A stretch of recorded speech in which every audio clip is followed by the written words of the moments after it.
New game.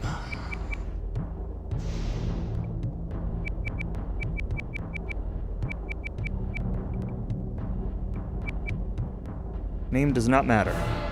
Okay. Let's jump in. 3, 2, 1, go.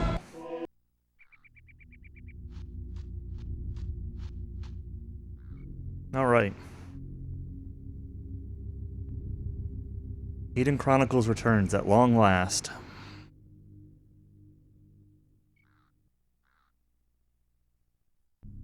So, first change, I'm gonna pick up that potion. There was only one in there, which is really unlucky. Which means that it's gonna end up being kind of just a waste of a couple seconds. I started picking up that potion to try to avoid having to end when I first get to Erromon. And I'm still gonna not end, I'm just gonna make up for it by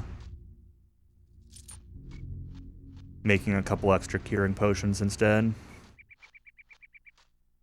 But those healing potions are kind of nice just to like top up before the Kitarak fight. Not a big deal.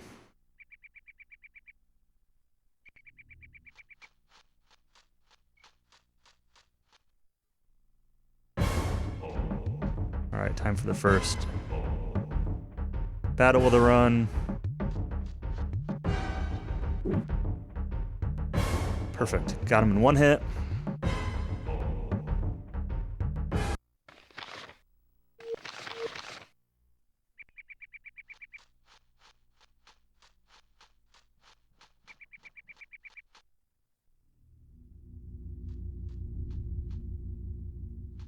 That bat fight went perfectly. Sometimes the bat can be, turn order can be a little trolly and damage ranges can be a thing, and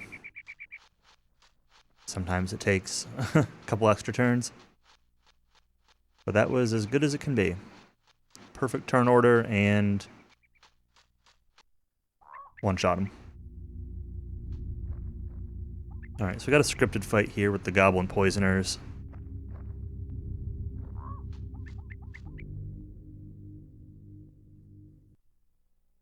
Scripted loss, that is.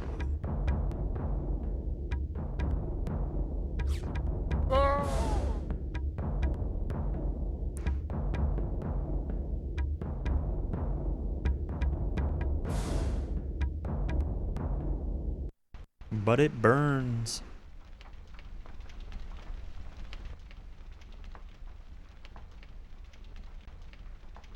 I am using Turbo.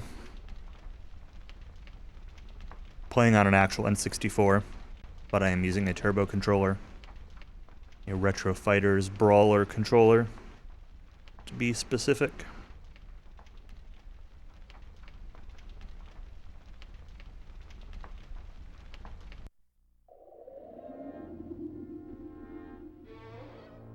Now there was a little bit of debate from the previous runner about whether not wanting to allow Turbo, but rules allow it at the moment, so.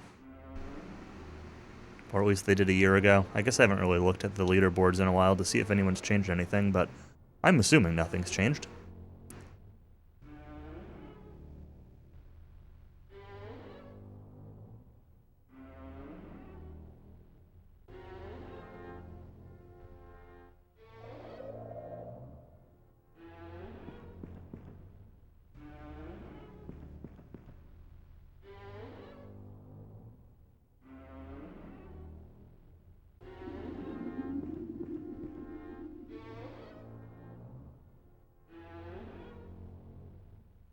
If I were playing without Turbo, I would probably play with a GameCube controller.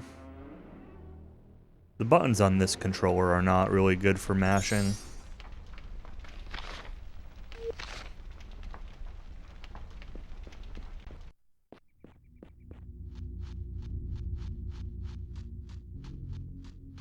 They're a little bit sticky sometimes.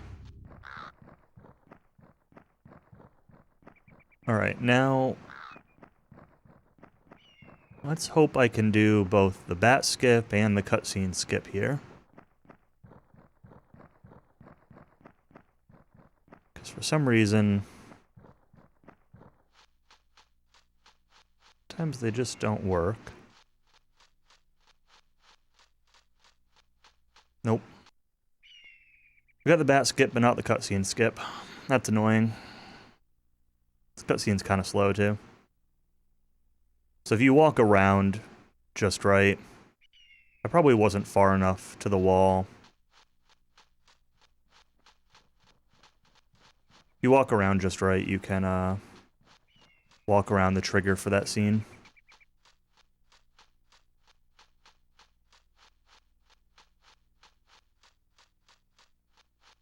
But I find it, I don't know, surprisingly inconsistent. It probably has a little bit to do with your camera when walking towards that scene.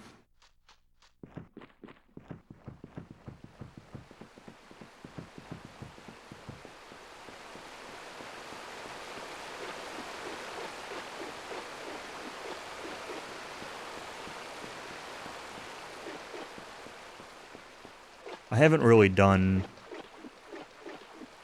much in the way of practice for stuff like that. Specific menus, those sorts of things. Only really routing stuff, so anything that's new is somewhat practice, but anything that's not new is not specifically in shape right now.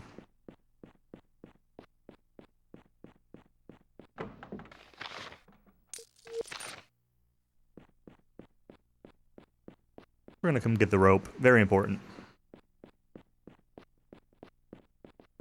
At least moderately important.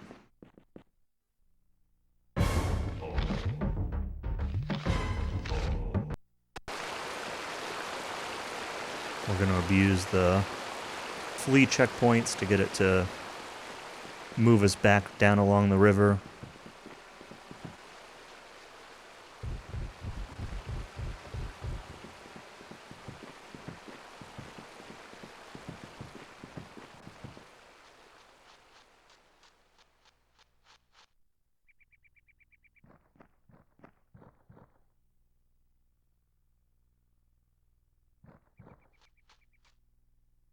And now we'll start to see the, you know, the main mechanic of the run, which is sneaking. Everyone's favorite.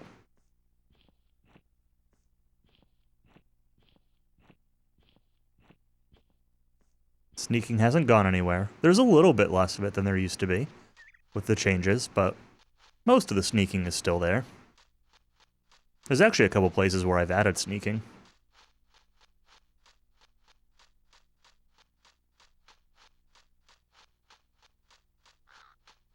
It just wouldn't be Aidyn Chronicles without sneaking, you know?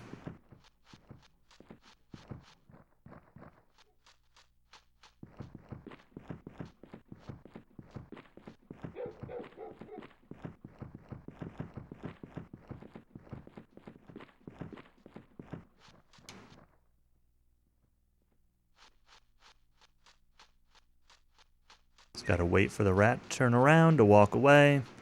Otherwise it would aggro. So enemies in this game show up on the overworld. And they do have like an aggro range where they'll chase you down, and they'll have kind of like different encounter hitboxes and different movement speeds and such. So that rat like very well might have aggroed and I just outran him. I'm not 100% sure.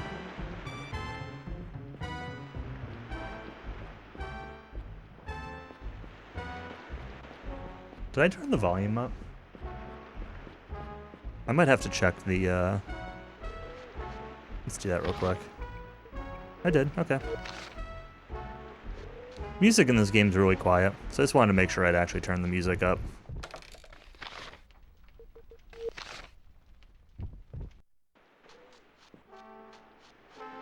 So that way it's at least, you know, audible.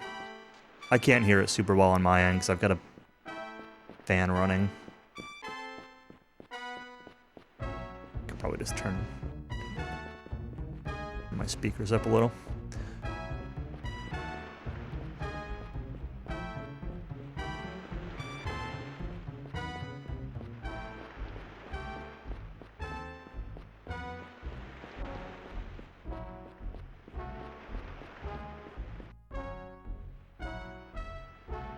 Alright.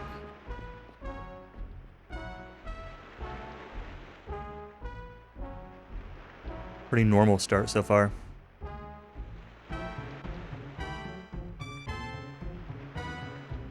Still mildly annoyed about missing the cutscene skip, but I'm not going to reset over it.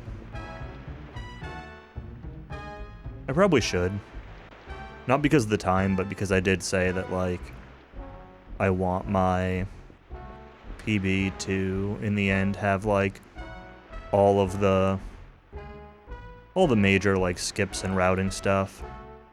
If people are learning the game, they have something to, like, the right thing to go on.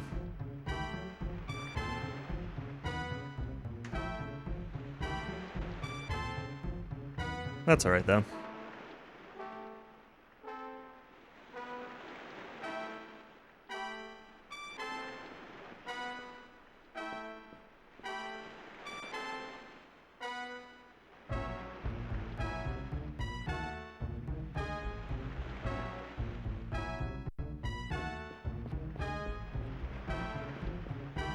Time for the Gornia Castle music.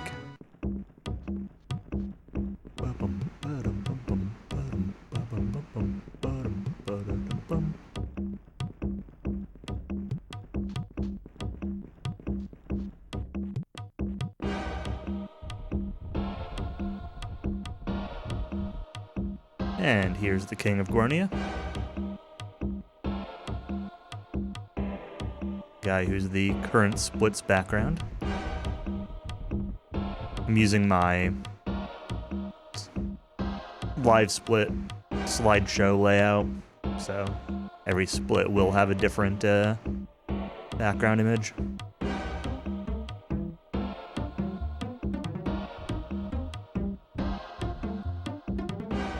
I do need to, like, fix them so they actually match live split size or whatever. Right now they're stretched a little bit weirdly, but... Alright, party hasn't changed. As much as I want to make Retro Route work, Retro Route has not seemed to be faster or more reliable. In fact, much, much, much less reliable.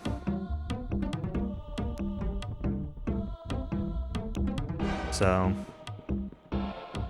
still no Retta, sadly.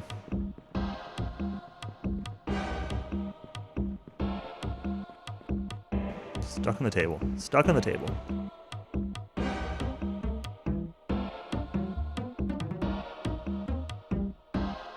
Ah! Ah! Ah!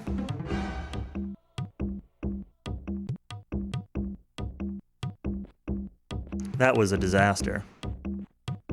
I kept being off by 1 in terms of how many A presses I needed, so I kept going 1, went back into the dialogue, and then I kept going 1 too far.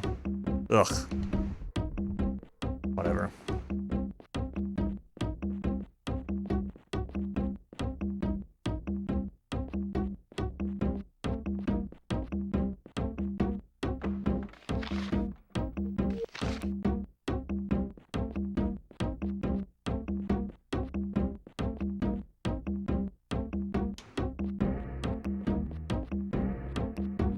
I don't turbo through all of the dialogue, like that one with Bowen upstairs, because you do need to select specific options in that dialogue. And I just... guess I miscounted or something, I don't know. How many A presses I needed. Or misremembered.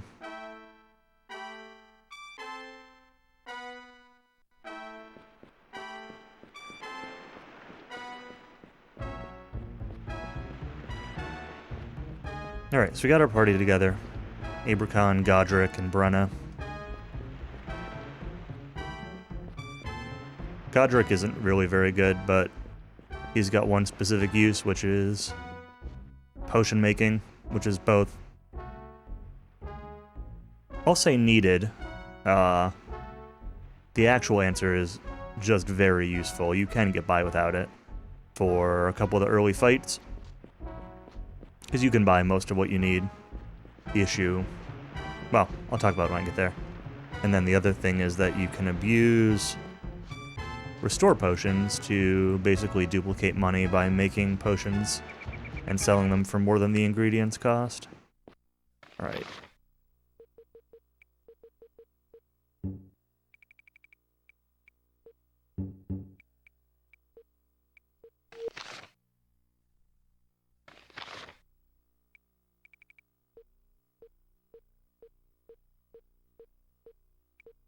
Nope. Oops, well, I sold that healing potion. It's not what I wanted to do, but it's also not really an issue.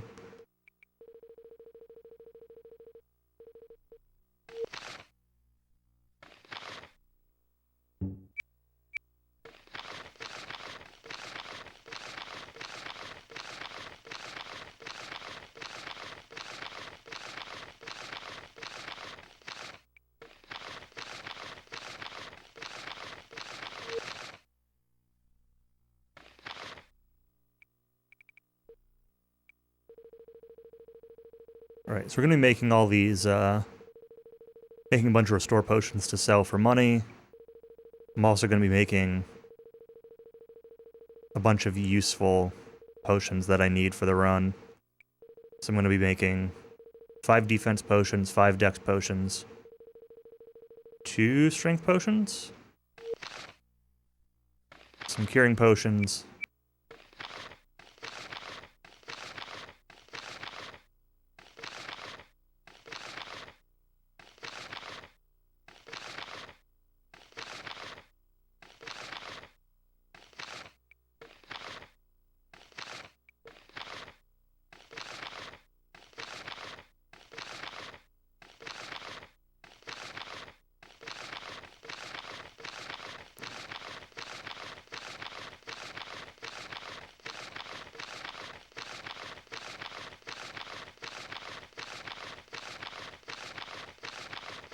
This is not good potion luck. Failing a lot.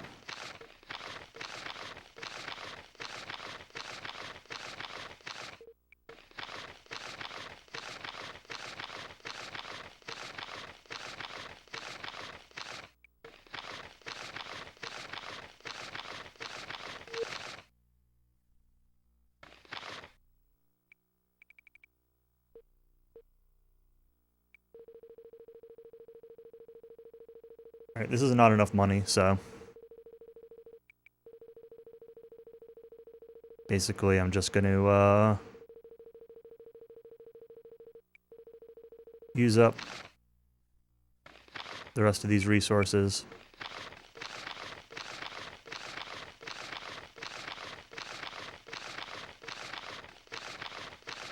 $10, $11, $12, $13.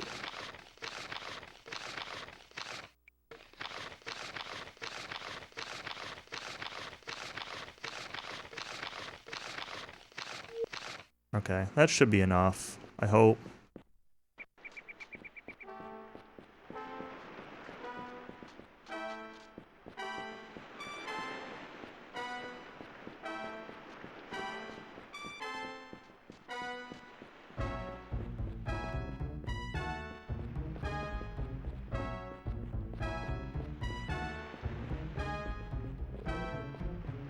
Alright.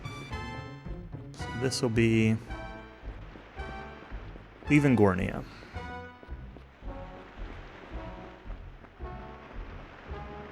So I'm doing a lot less money grinding than I used to do here. That's why the big time save.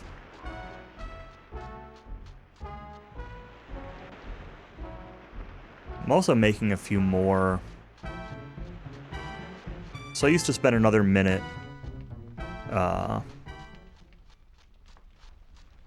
on restore potions. It takes about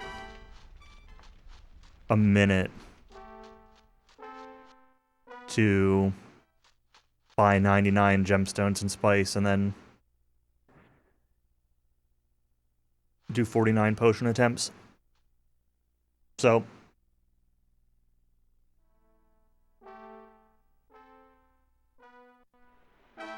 I used to spend about another minute doing that, but decided I don't need the extra money. And I am making some extra usable potions. A couple of the defense ones are optional. I could probably get by with 2 defense potions. I would definitely want a 3rd for safety.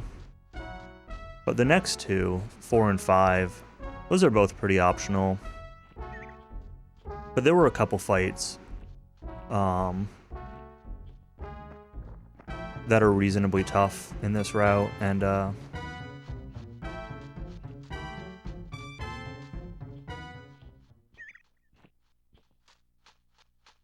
it's helpful to have them for Keelan. And then the dex potions, 2 strength and 2 dex, are for Kitarak specifically. The other 3 dex I could buy, but there's 2 different places where I can consider buying potions. Oh, you know what? I didn't look at the cost of potions.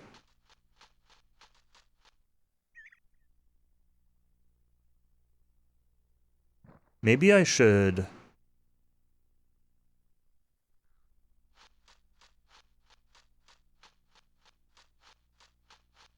Different vendors sometimes charge different amounts for the same thing. And, I realized that I don't know if I ever double-checked. I was gonna buy strength and dex potions in Erromon. And then I sort of second-guessed myself to instead buy them in Port Saiid. And now I'm wondering if they cost the same amount there. Because if they cost much more, then I might not even be able to afford all the ones I want to buy.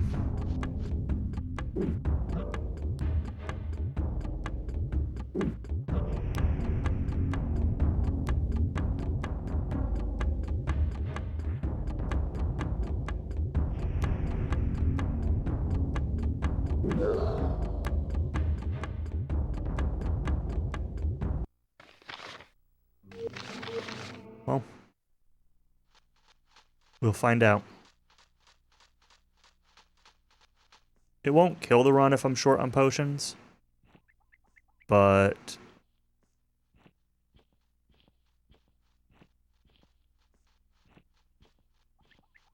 it will cost time.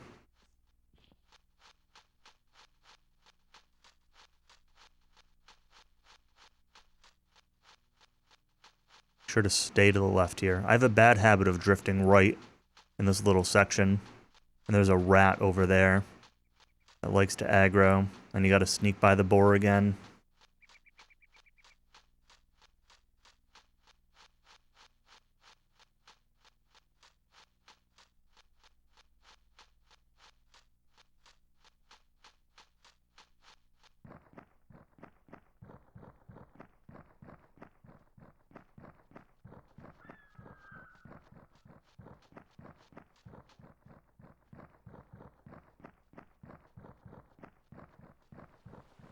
If we hug the right wall here, that boar on the left doesn't bother us. I think it's a boar. I don't know. It always looks like a boar, but I don't know that I've ever actually had it aggro me, so... Sometimes it doesn't even show up.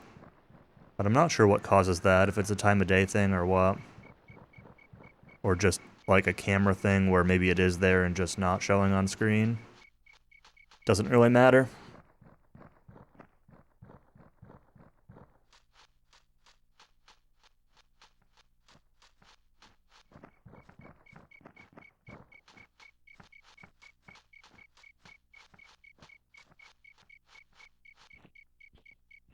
Alright, so we gotta sneak around this wolf here.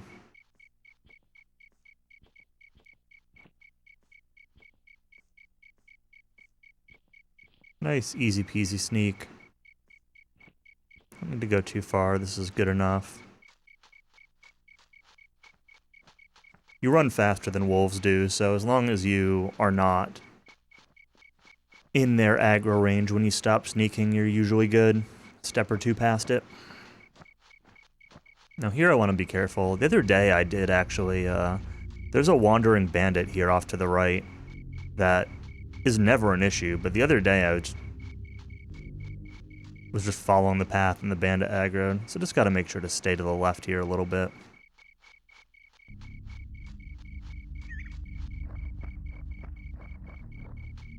The wider movement's a little slow, but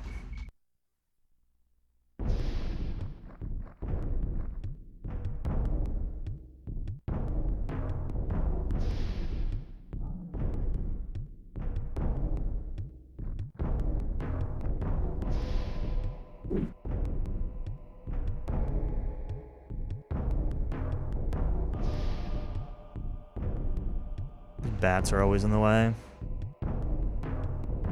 You can technically sneak around this bat fight, but it's both slow and also unreliable, and you would need to sneak past it twice because you would need to sneak by it again on the return path. So it's definitely worth just fighting. It's faster than sneaking, even if sneaking were reliable. There are a number of fights like that that are faster to just take. Now here, I am going to run up to this corner, and I'm going to save and reload. And that's because there's a bandit in here that had aggroed me. And saving and reloading will de-aggro him and reset his position. And you can technically sneak past him without doing that save and reload. But, the positioning for it's pretty unreliable. IMO. You have to start sneaking really early, and sometimes he just aggroes you anyway, and then you just lose time because you still have to save and reload, and you were sneaking. So I just kind of run up to that corner. He kind of gets stuck on the tree, so he won't aggro you there. And then just do a save and reload. My movement here is a little bit different than what I used to do.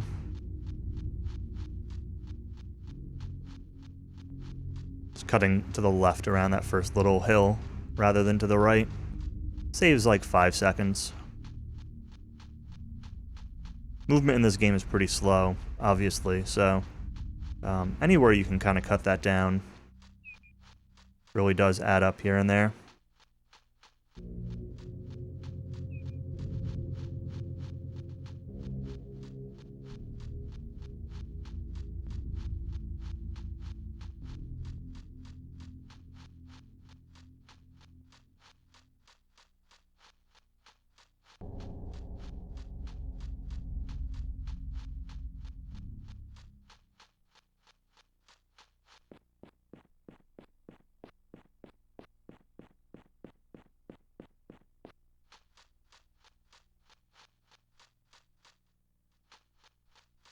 Okay, we made it to Erromon. Nothing really changed in that segment besides those few seconds of movement. So, saving almost a minute there. Well, 50 seconds? That's pretty surprising to me. My PB must have gotten an unexpected encounter or something. Maybe just past the boar after the wolf. Getting extra encounters can really set you back. You can flee, of course, but it takes time to flee and it sets you back on movement, so. Alright, now we're doing things a little bit differently. I used to go get the witch ring right off the bat and do some shopping right off the bat, but this route no longer does that until after Kitarak, so unfortunately it takes the witch ring RNG and puts it a little bit later into the run. But not too much later. And the time save is worth it.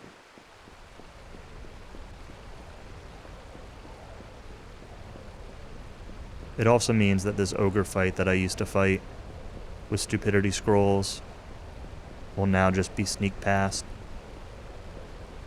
which is kind of a wash time-wise. Sneak was a little bit early.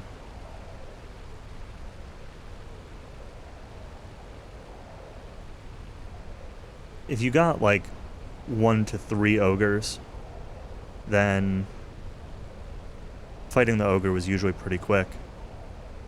And probably quicker than sneaking by it twice. But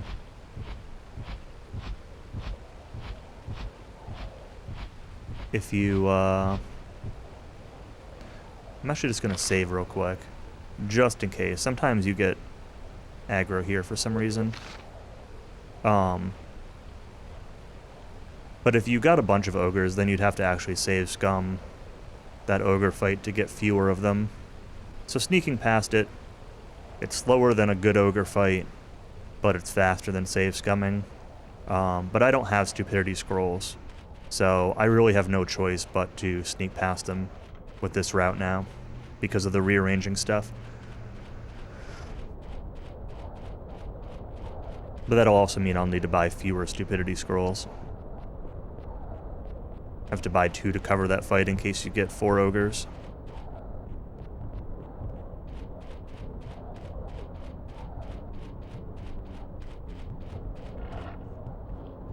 Alright, now hopefully this goblin will run down the hill here. I always used to kind of think he was aggroing me here, and I would save and reload. But you can kind of just let him run past you. And then you can just run. If you save and reload, he's usually standing in the middle of this pathway, and you need to sneak quite a big ways around. So him running towards you actually cuts the amount of time that you need to sneak down drastically. I'm gonna do another safety save here. This is another wolf that, like, is fine 90% of the time, but every now and then will just aggro you. It's another difference with this route is I used to have dragon leather through here on Brenna, which gave me plus 10 sneak, but right now I only have cloth armor, which is I think plus 5, plus 3 or plus 5. So my sneak skill is not as good, which isn't an issue for these enemies. But I do wonder if it contributes a little bit to the RNG of whether enemies see you or not. I'm not entirely sure.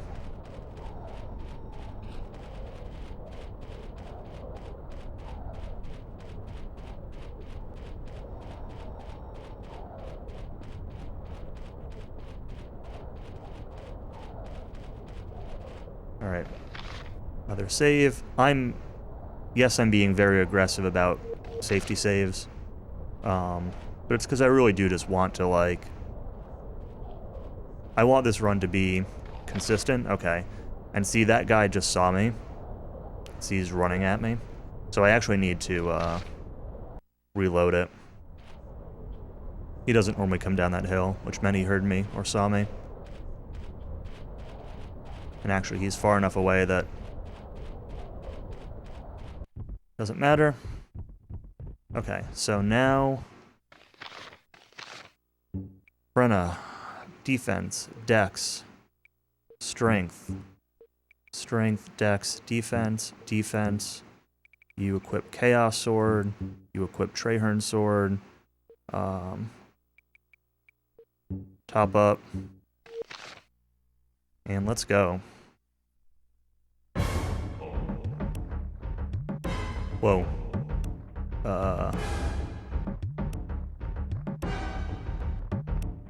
Weird camera to start the fight.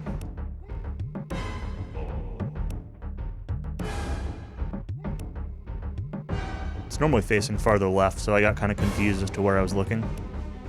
It's normally facing that one hobgoblin that's in the back by himself. It's good. Failing to cast spells is good. Getting Kitarak down first is priority number 1. Moving Aileron out of the way.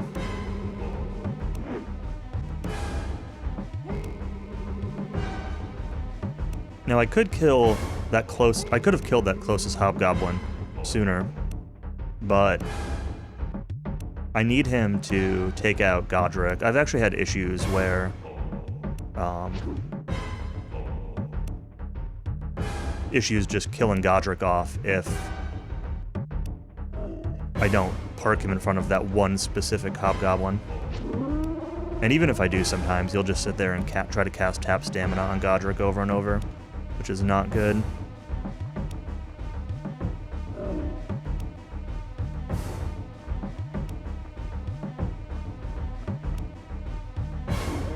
I'm not far enough behind him. A little bit of a mistake, but might have missed anyway. Okay, that tap stamina hit, so we should attack now. Okay, he failed to cast the spell. That's good.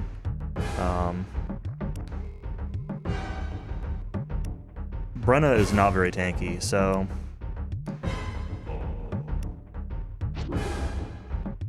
Oh man, I am missing this hobgoblin a lot.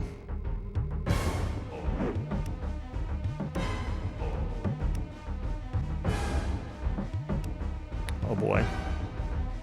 This is really scary.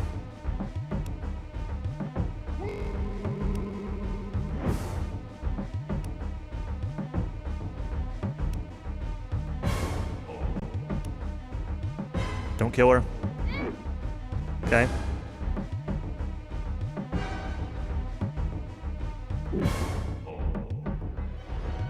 Brenna... Godric needs to die, but Brenna, Abracon, and Auron can't die. Auron dying is a game over.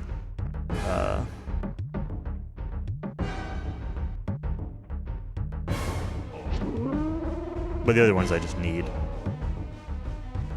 So this fight's going very slowly. But is what it is.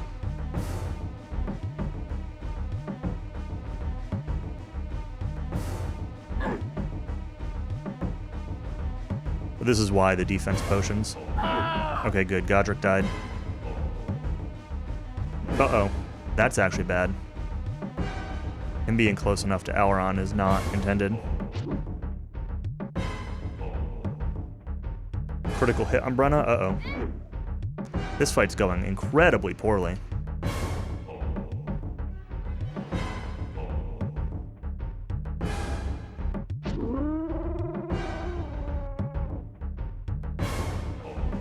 Okay, he's fleeing. Good. Two of them should end up running away.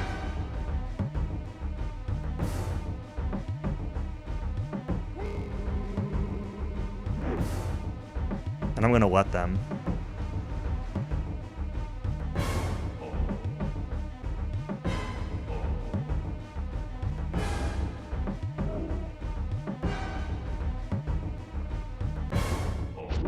I should have backed up with Brenna.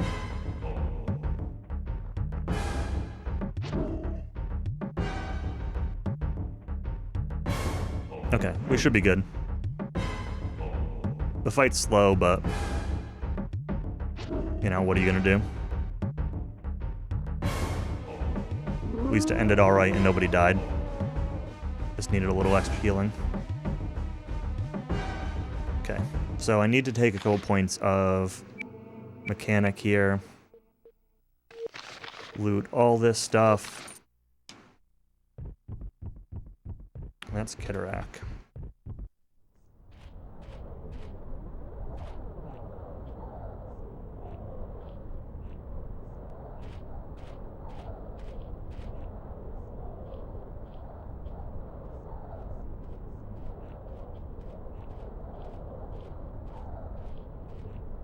So my old Kitarak time was like 45 minutes, but again, that did include Witch Ring RNG, which can take minutes, as well as shopping.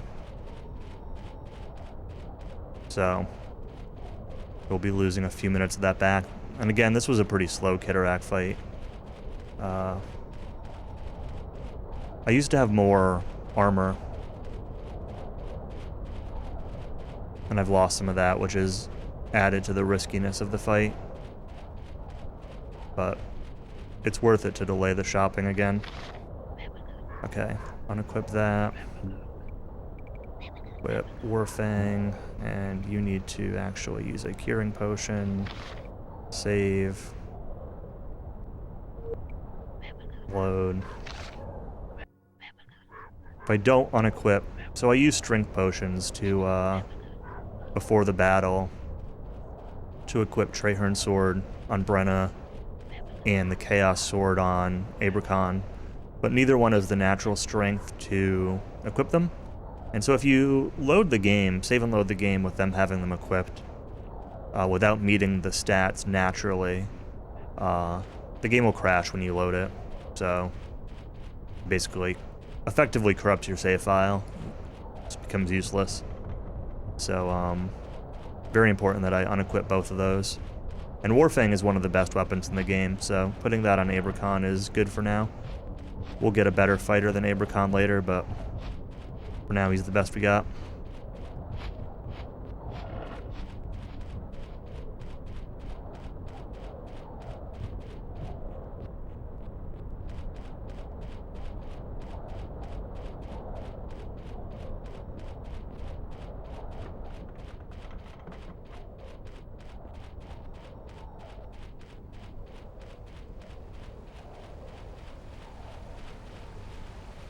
And it's convenient because you need to save and load.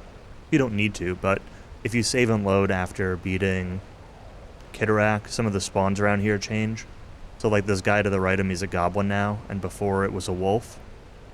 And the goblin that was on the bridge, the one that I kind of baited into running down at me, despawns, and it gets replaced with an ogre that's a little farther down, and that ogre just doesn't aggro. So the save and load is needed, so it's just good to kind of coincide those equips of unequipping weapons with the that save and load. I used to do them as separate menus. I used to immediately unequip and save after Kitarak.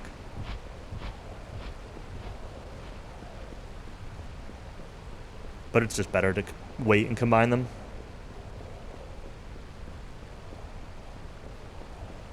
Every now and then, you'll get an encounter leaving Kitarak, the hobgoblin will see you or something, or you'll veer a little too far to the right and get a goblin fight. And in that case, you can be in trouble if they kill somebody and you don't have a save to load from, but, you know, it just kind of is what it is. Oops, did not mean to check the sign there.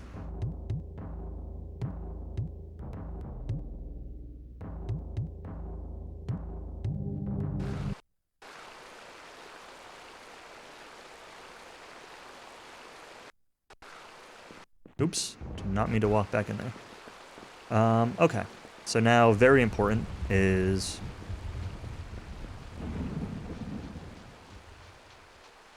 I need to make sure I buy a debilitation scroll. Absolutely required.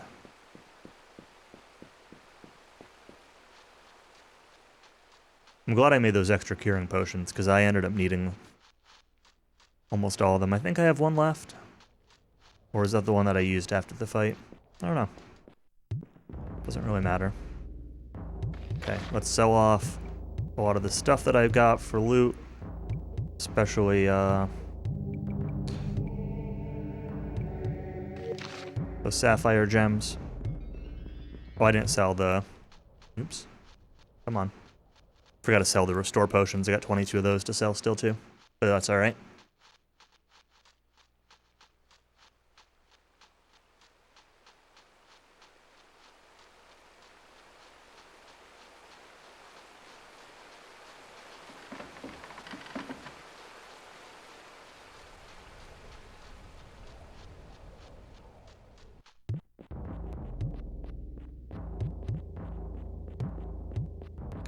Into the Mirari caves.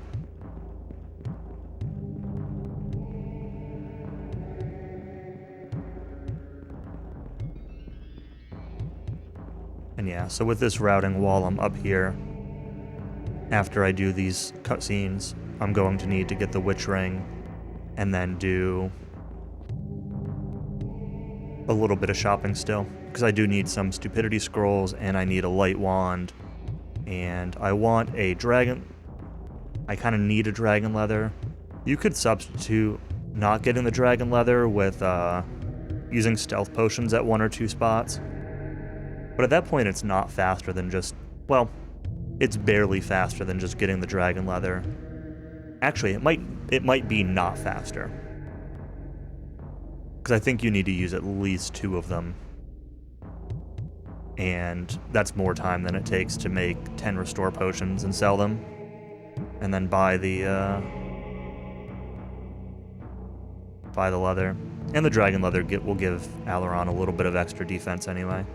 So, I've always bought the dragon leather. It's just something I'd considered cutting out of the run, but have since decided not to.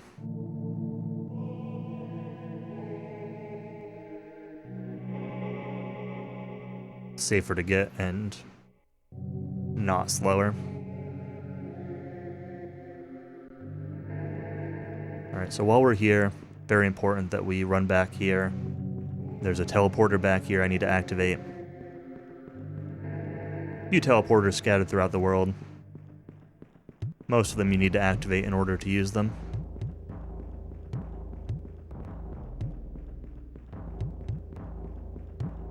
This one happens to link to the basement of Gornia Castle, which I didn't activate while I was there, even though I was only a couple rooms away, but it's because I'll be using that one later to actually warp to here from Gornia, so we'll activate it when we go to use it.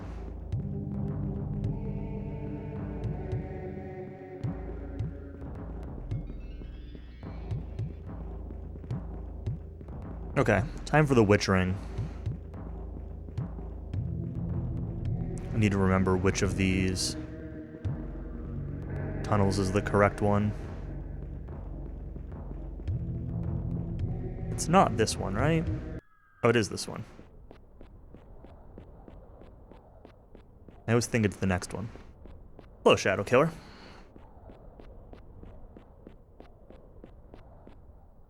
How are you today?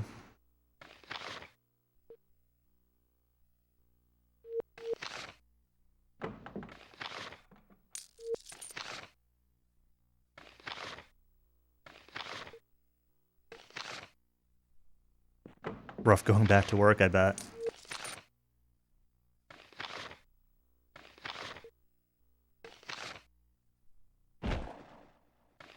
Had to be up bright and early. For some reason with this routing, this chest explodes a lot more than it used to. But, well, I took a couple points of mechanic that I didn't used to. Alright, Witch Ring. Dark and early. That's fair too.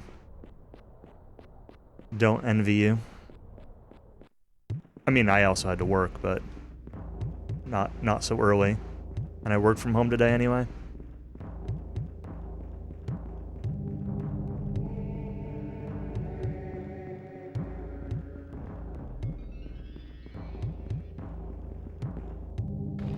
Alright, before I forget, let's sell these. I don't need anything else here, right? No, just those things. I don't even really need those. Light and... I have 4 scrolls. Oops. Should be all I need.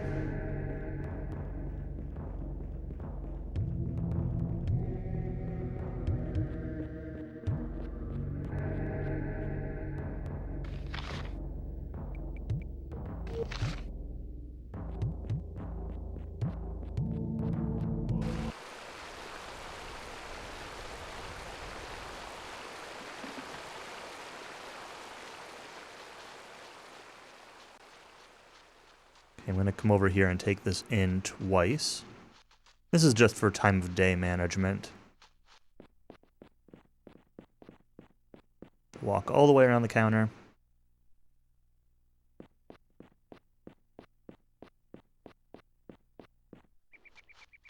Most grainy video game ever made. It's certainly in contention for it, yeah. Especially at night.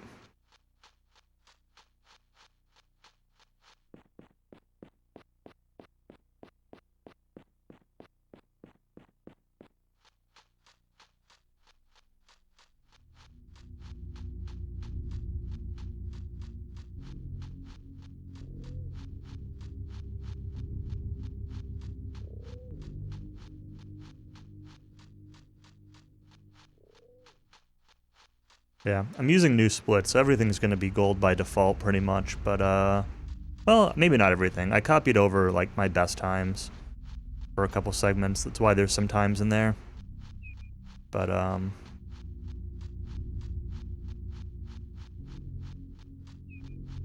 be interested to see what the time is when I hit Talawak, because that'll be an actual comparison.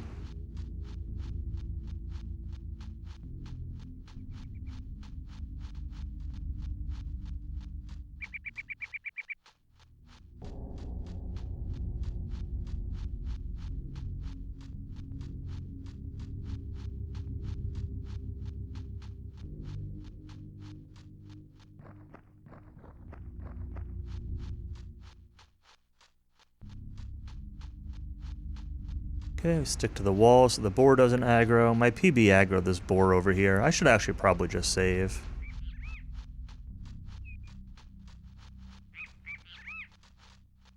But I think I'm good. Yeah. But I'll save here. Again, saving and reloading to get by this bandit. Nothing new here.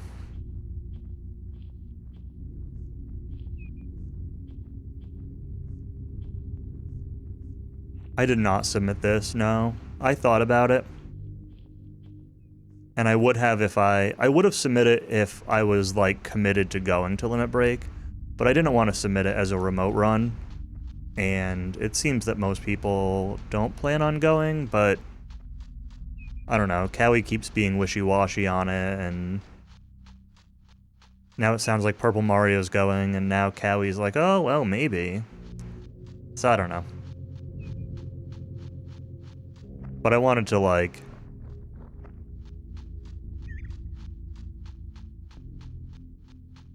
Yeah.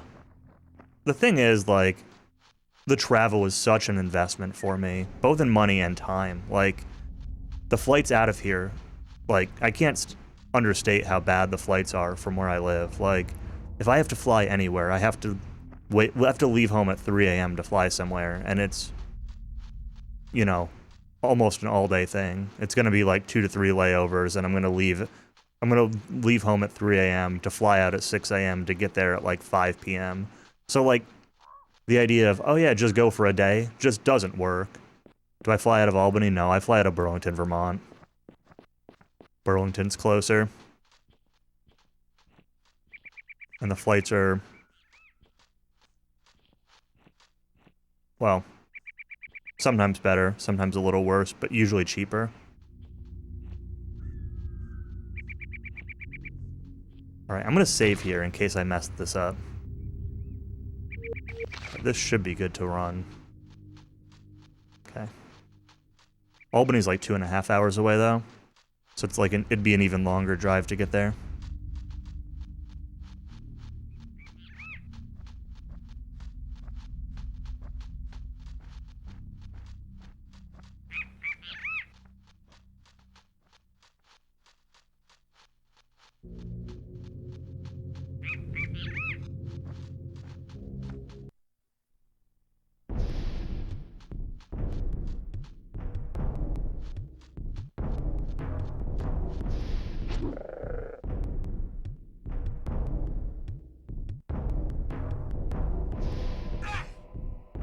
That hurt.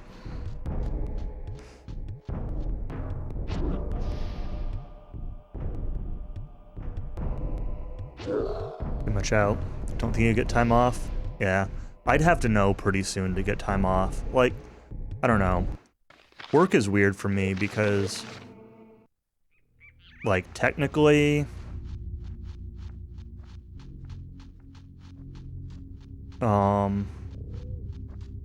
Technically, we've got, like, windows for signing up for time off, and so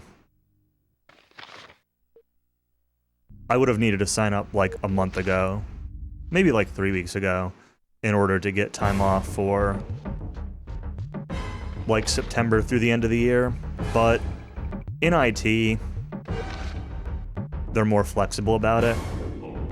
So it's not like, I could still get the time off now if I wanted to, but if I wait too long, like, there's a limit to that flexibility.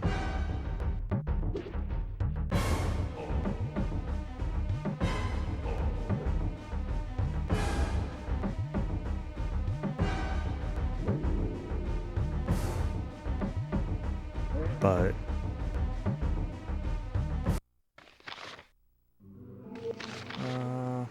I'm gonna buy some of that stuff, even though I don't necessarily need it. Or loot some of that stuff.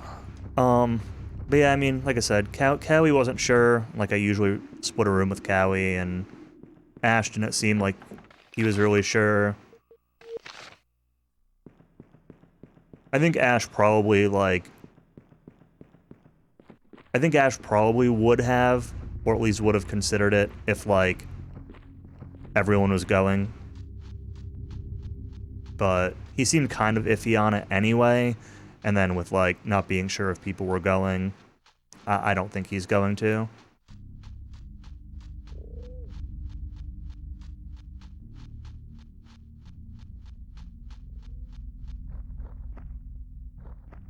Yeah, I mean, that was originally the plan in 2020, was Ash and maybe me were gonna do, help with commentary, but...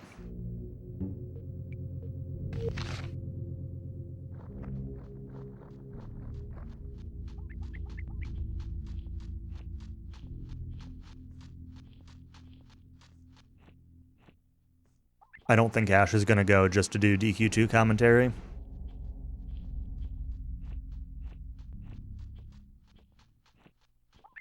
I think Ash was also gonna do it for the, there's like a DW2 NES task thing.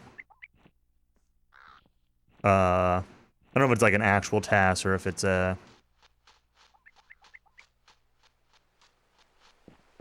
I think it's an actual task, but it's... I don't know if it's like any percent or if there's some funky category with it, but... Uh-oh. That's bad movement, so...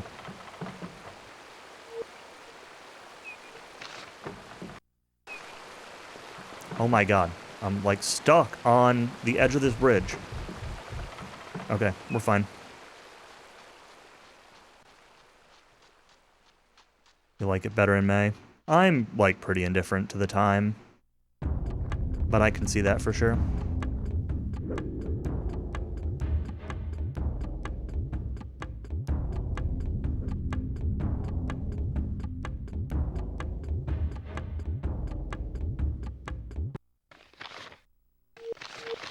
The only thing with May, for better and worse, is, like, it usually falls on Mother's Day.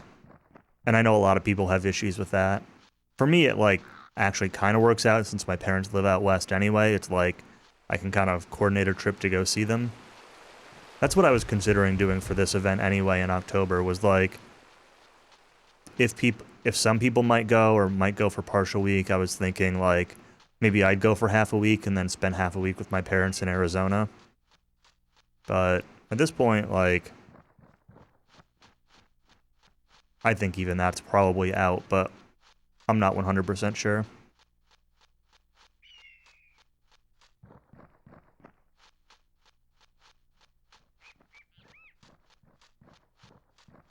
So I made a comment if they did a May 2023 that wouldn't have much time to turn around and start working on the next event. I can believe that.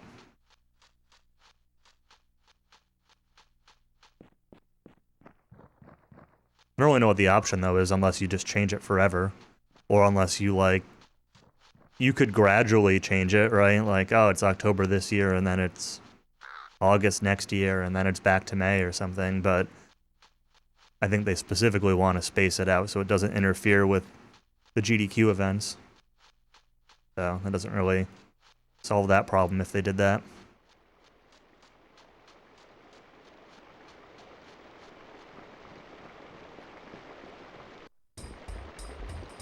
Okay, an actual split comparison. We are 6 minutes, 22 seconds ahead of PB.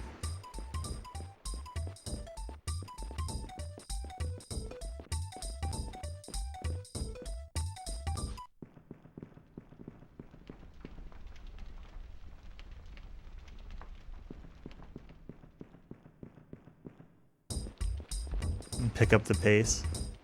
There's still more time saves to come. We're not done yet. My PB does have, like, pretty good luck during a couple segments.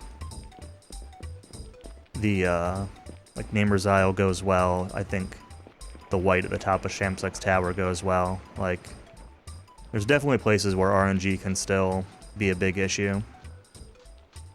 But there are also still more time saves, so...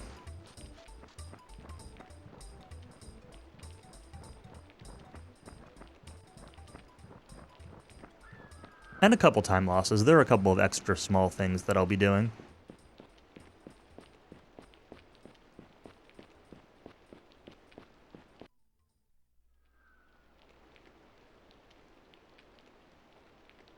I was not expecting 6 minutes here, though. When I was practicing the other day, I was 3.5 minutes ahead at this point. I don't know where the other 3 minutes came from.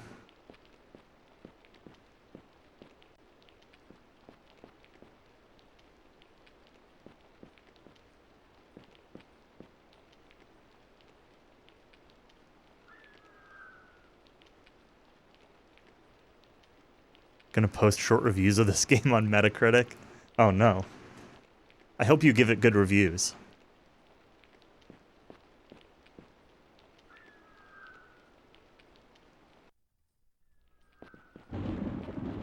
Oh, you're gonna post in the chat other people's reviews, I see. I thought you were gonna, like, give the game a review. Yeah, I see.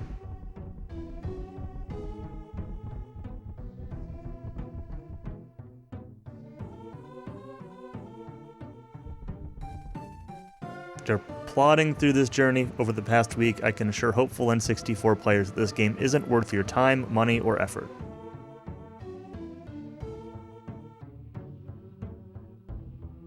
I disagree.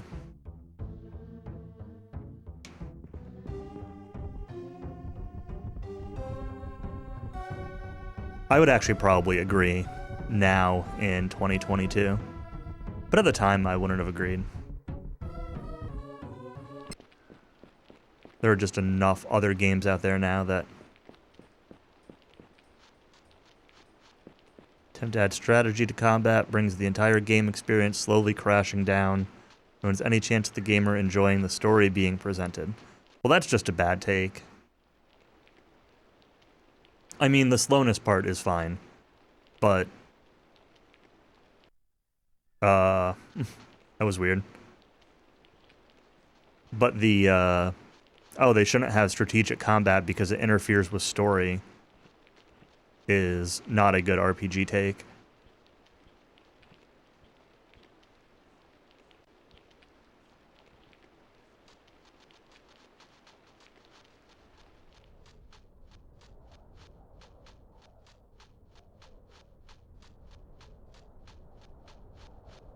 This is the crappiest RPG that I've ever played in my life. We all know that N64 is limited when it comes to RPGs, but it appears that THQ didn't even try to make a decent game. That's an opinion.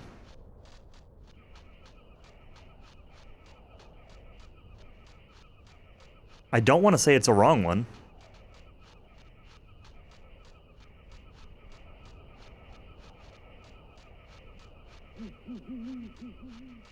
Alright, I'm gonna save here. Just this dialogue occasionally glitches out, so I don't know if it's this dialogue or if it's the second one. One of the two occasionally glitches out. So we're just gonna save.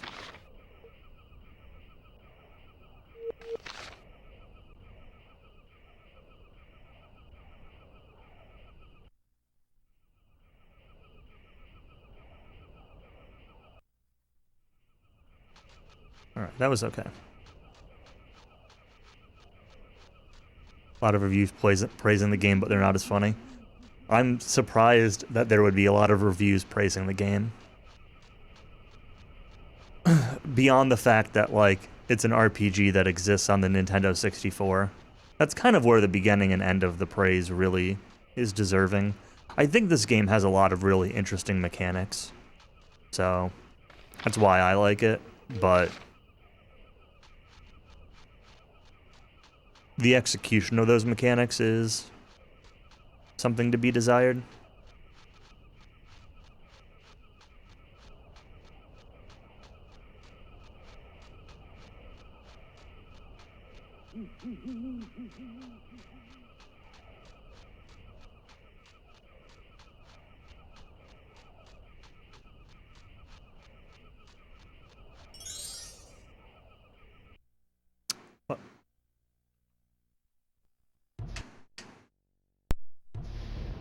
Well, there's a time loss.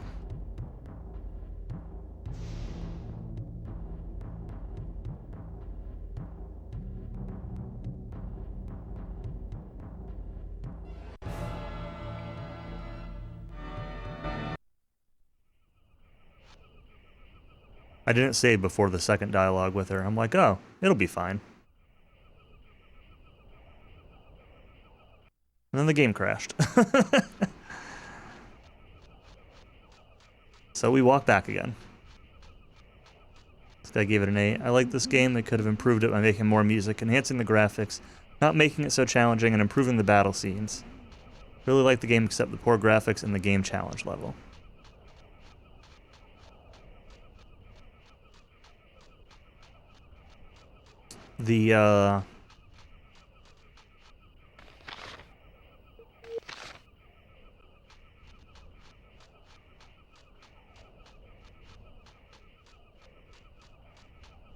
Says nothing good about it, gives it an 8 out of 10.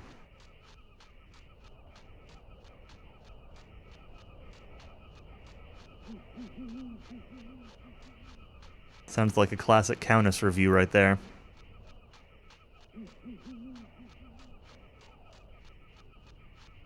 Alright, we'll save before this dialogue this time, in case the game crashes again.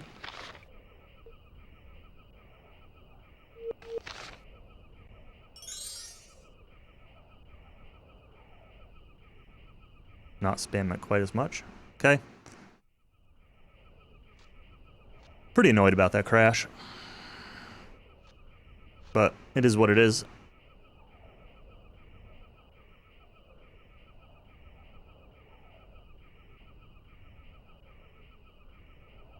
A good minute and a half time loss of just walking to get the Amaranth again.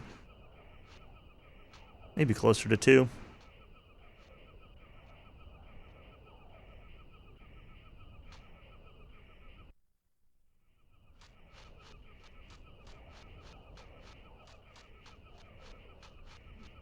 Honky camera.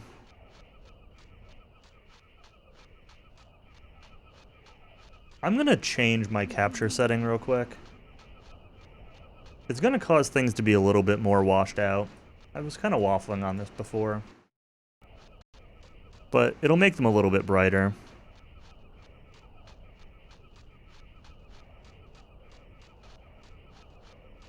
I was trying to compare it to what I'm actually seeing on my screen. It's, like, hard to compare.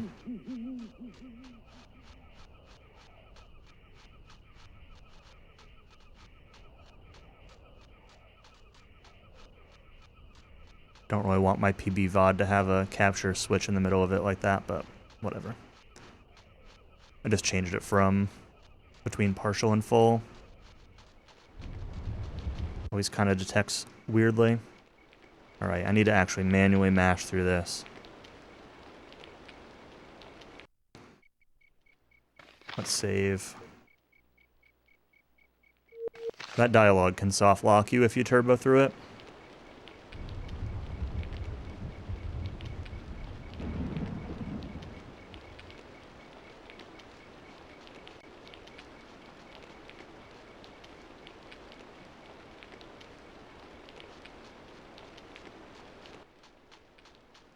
Sometimes. Tablet's making noise now, which means the screen's not working. Isn't that what the ribbon cable was supposed to be for?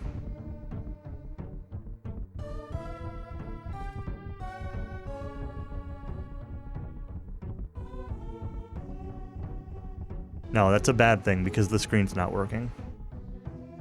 Cowie tried to fix the USB port on his tablet, broke the USB port, ordered another USB port, and then it fell and the ribbon cable broke, so he replaced the ribbon cable too. And put it all back together and it's not working.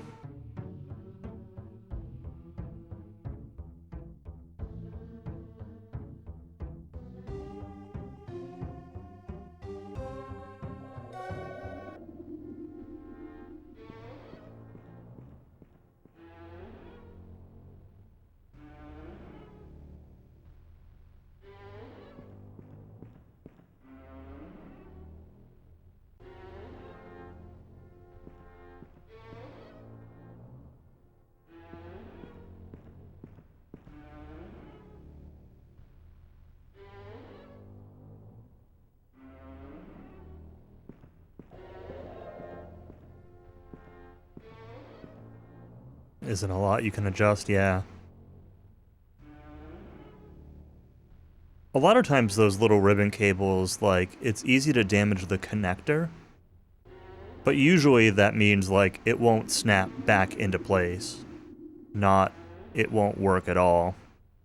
But I know those connectors are usually about as flimsy as the cable. Or at least often.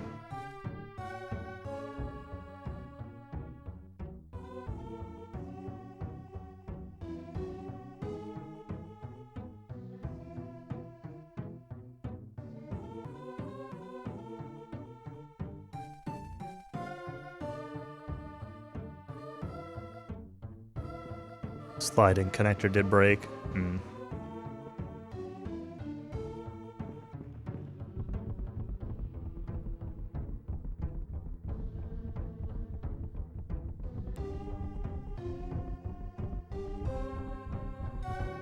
Alright, some slightly different skill here.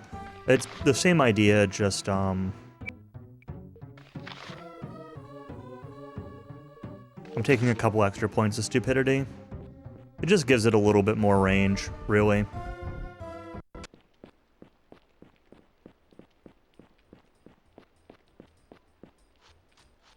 Tape over it that you retape down. Broken pieces, just plastic. Yeah, but if the plastic is, like, clamping it to the contacts, then I could definitely see, like, the tape not giving it enough force. Potentially. Better method than ribbon cable.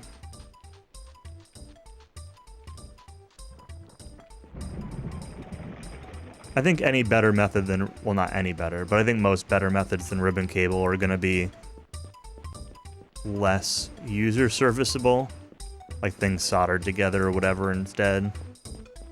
You know, like Apple does with RAM. Let's solder the RAM to the motherboard. It makes it smaller and lighter.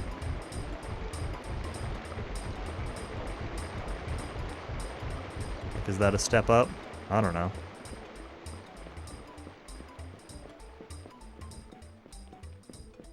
Sturdier ribbon, yeah. Back to the smaller and lighter thing. Anything sturdier is going to be bigger and heavier.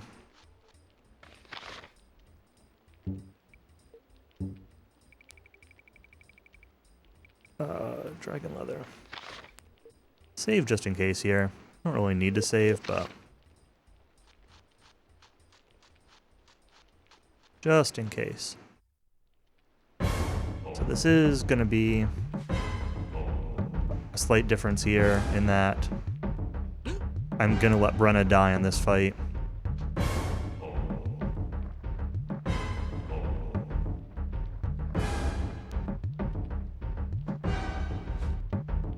Instead of killing her off a little bit later.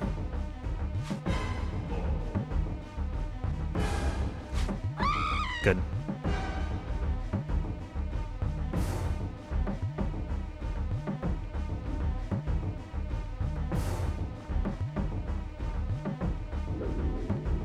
That missed. Oh, and it wasn't even going to hit the second one.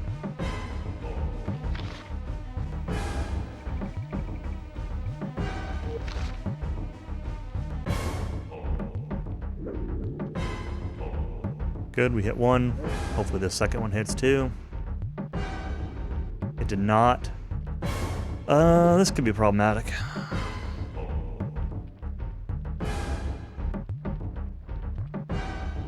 Okay, we're good.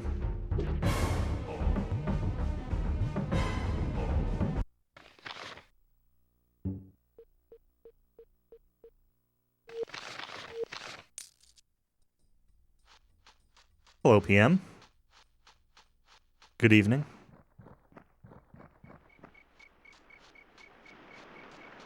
Having reasonable luck sneaking so far. Except for crashing the game.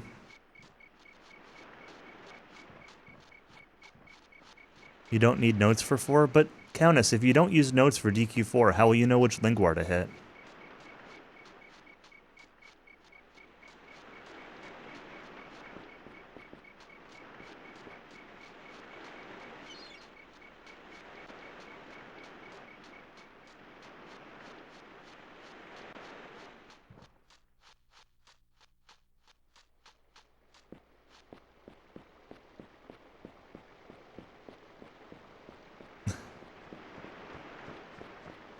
A and pray.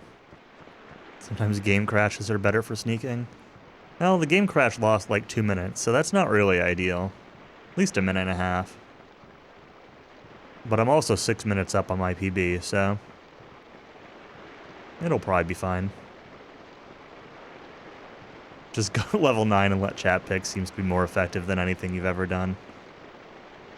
I know that feel. Just don't let Northrex pick.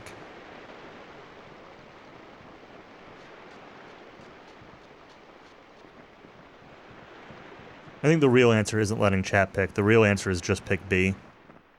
All the good runs, it seems to be Lingwar B.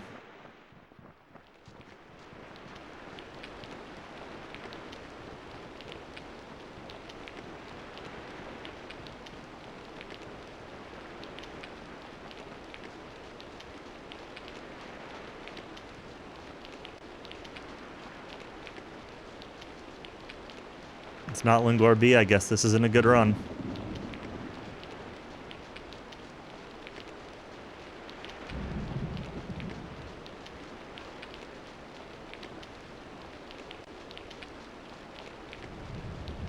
Chat is always right. Chat did a pretty good job selecting my jobs for Final Fantasy V, so I can't complain too much. Except for that monk. Especially that final monk. That was brutal.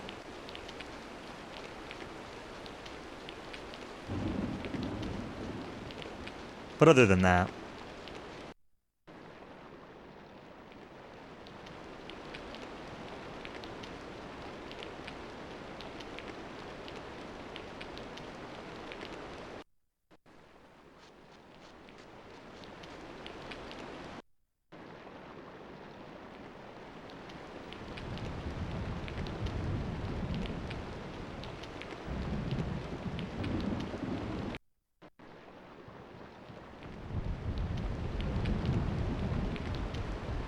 This game would be 50 times better with some music. I agree.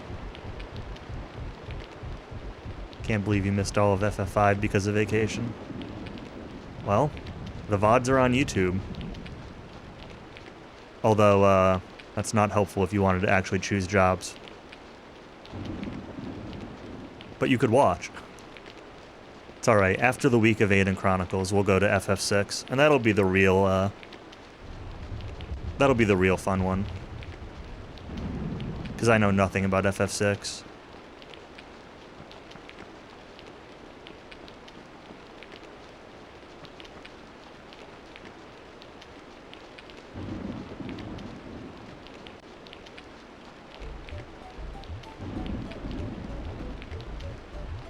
Like, comment, subscribe.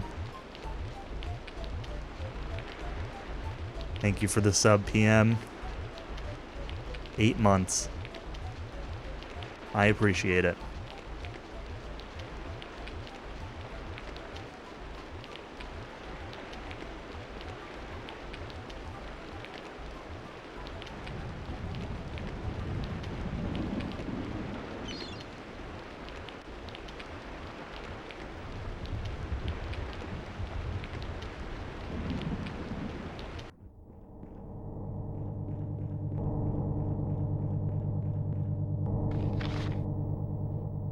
Walk the dog and talk yourself out of buying another tablet. Oh, I missed my split. Oops.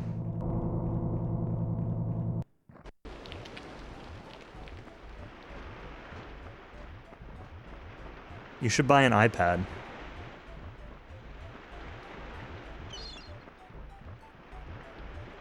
Kidding, of course.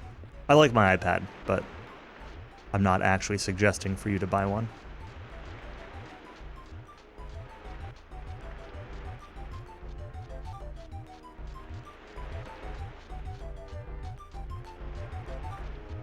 Oops. Stuck in the tree. Had an iPad, you lost it. I like my iPad a lot. I'm not a fan of any of the Android tablets I've used, but I don't think I've used any actual, like, good Android tablets. I mostly use mine for reading, though. I watch YouTube on it to, like, fall asleep. Or some kinds of videos, YouTube, Netflix, whatever. Oh,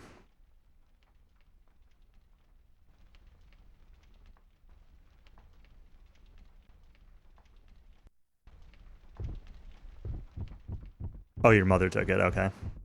Well, that's different.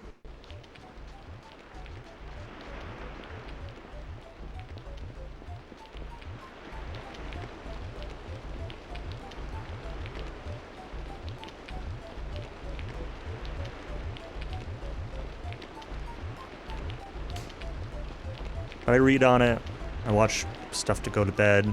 I'll occasionally, like, browse the web or Reddit or something in the morning when I wake up on, like, a weekend or something, but I can also do that just as well on my phone. Easier to say you lost it than your mom is a thief. That's alright. Hey, Grimora. But, Mom...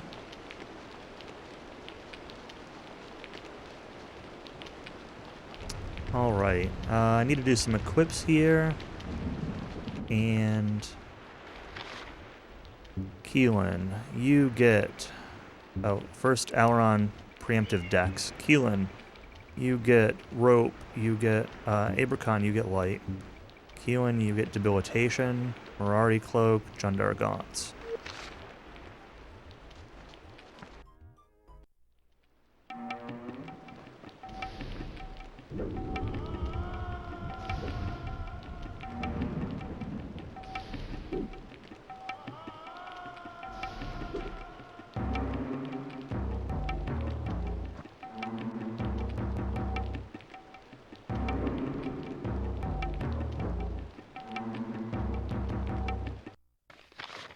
Now, Abercon, you get...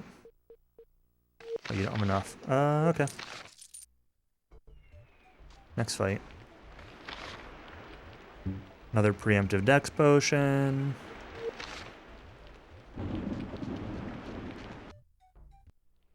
Preemptive dex potions let Elrond outspeed these ogres better. And also move farther. Get more actions, etc. Speeds up these fights quite a bit. Oh, I never equipped Keelan's weapon. That's what I forgot. Oh, let's do that now.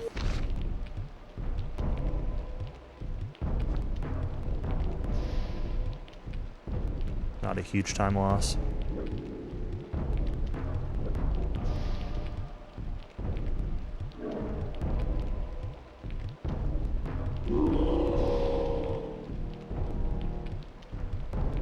I probably should have... I don't know. It was waffling just having Keelan doing all the fighting versus having Abercon help out.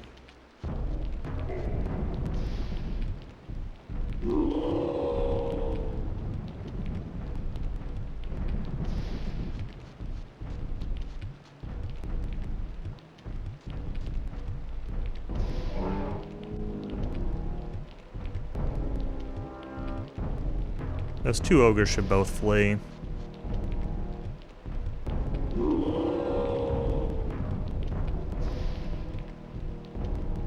I'm just waiting for the ogre bosses now. Actually.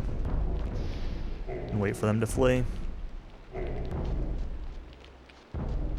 Not close enough. Where did that boss spawn? Oh, he spawned over there? That's unfortunate. Usually they both spawn in the back, but probably because these ogres were, Hadn't fleed yet.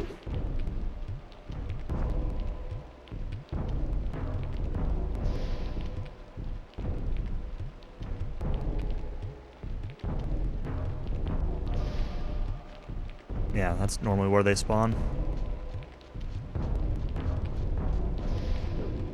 Alright. That was okay. Not great, but okay.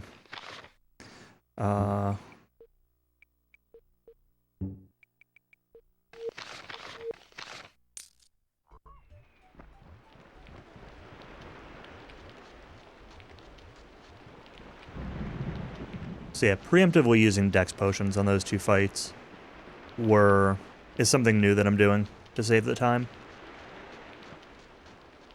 It doesn't really cost anything on the first one because you consolidate it with the equipment for Q1 anyway. And it costs a tiny bit of time on the second one, but it more than makes up for it.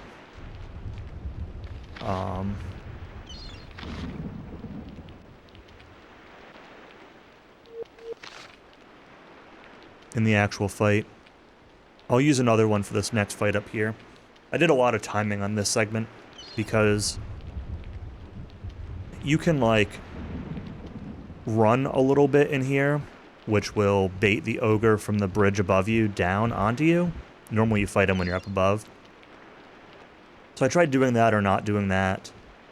The advantage being you get some time to run rather than having to sneak here. I also debated using versus not using the dex potion, but it turned out that just doing this dumb sneaking and using the dex potion was like 10 seconds faster, so that's what we're doing.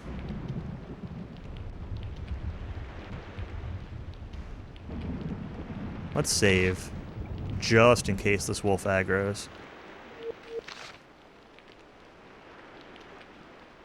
Usually fine, but... Parents' internet suffering? Alright. Thanks for stopping by, PM. Enjoy your time in Illinois.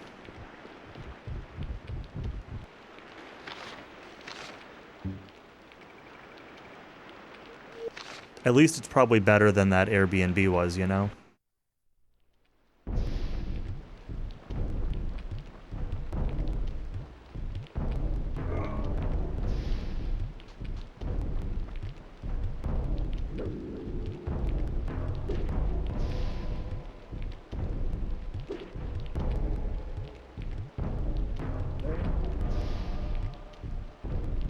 Oh, I should have.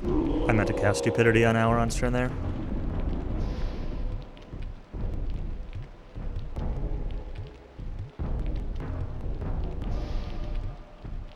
It's fine, the ogre's fleeing anyway.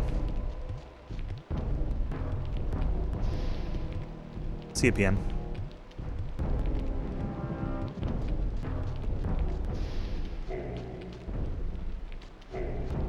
No, I'm not close enough. Alright, well. Okay. Want to be careful because these things, they do have range attacks. They can actually kind of hurt if they get the jump on me. That's why I moved back a little bit with Auron there. And that's also the reason I took an extra turn was because I accidentally skipped Auron's turn once. Part of that has to do with why I'm taking Stupidity 7 now, is for that extra range. Helps with less movement, and it helps to just have like a slightly higher chance of like saving a turn from that. I had practiced this a little bit. I think I could have ran a little bit farther before sneaking here, but it's alright.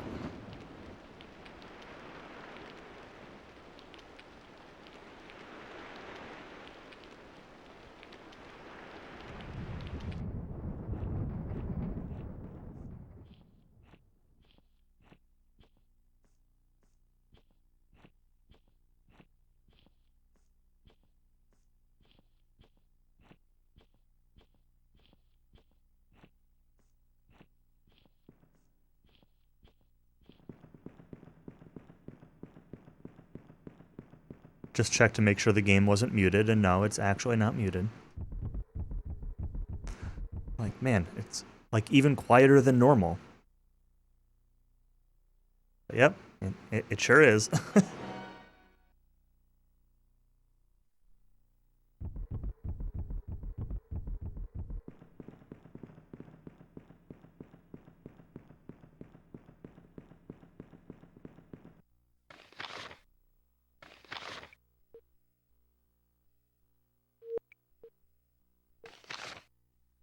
Alright, this section is still annoying, so... Still save and reload. Because you can never tell if that guy at the bottom has aggroed you or not.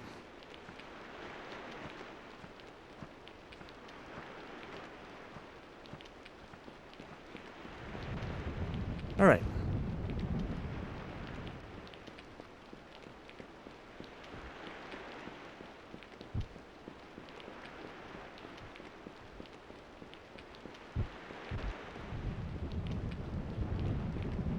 Making pretty good time. Nothing major has gone wrong, except for that one crash.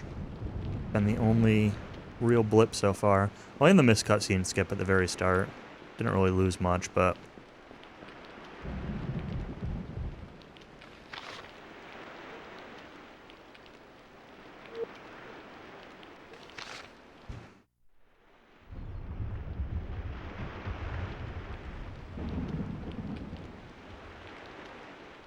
Sneak behind this guy just in case. Always sketches me out there. I, at some point started doing my safety save. Well, so you can walk kind of to the far side of the bridge.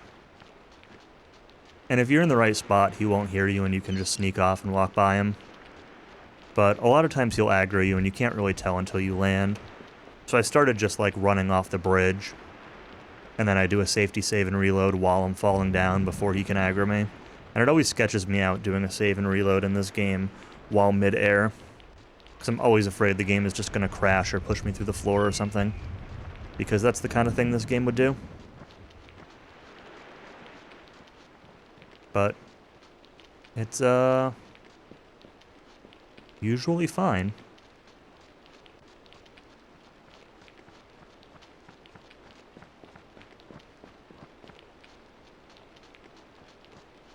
I'm gonna save here. I don't trust that scout off to the right. He's in a weird spot. This scout, it's actually a big chaos fight. Okay, we're fine. Okay, I need to take the inn twice. This is for time of day. Before I do that, I'm coming in here. This is new.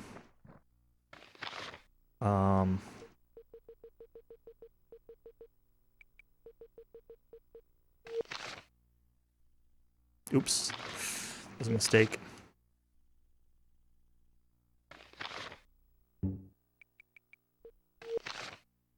So I came in here to buy potions, and those are the potions that I could have bought in Erromon. You walk right by this shop here, so it's like a little bit quicker, even with the second floor, to buy them here. And it lets you get Keel and 1 point of warrior for free, basically.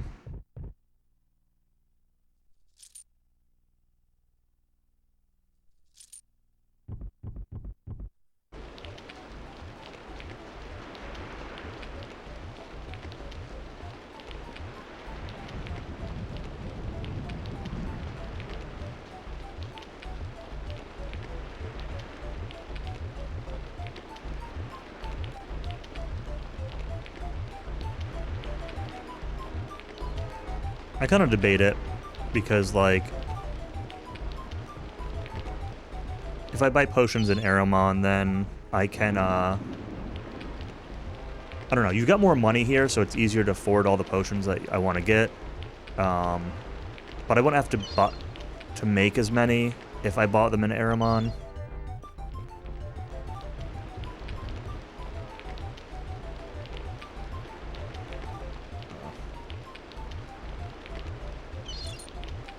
Okay, so here, save. And we're gonna preemptive strength, dex, defense, strength, dex. I don't know if I'm supposed to do strength and dex here. I'm going to.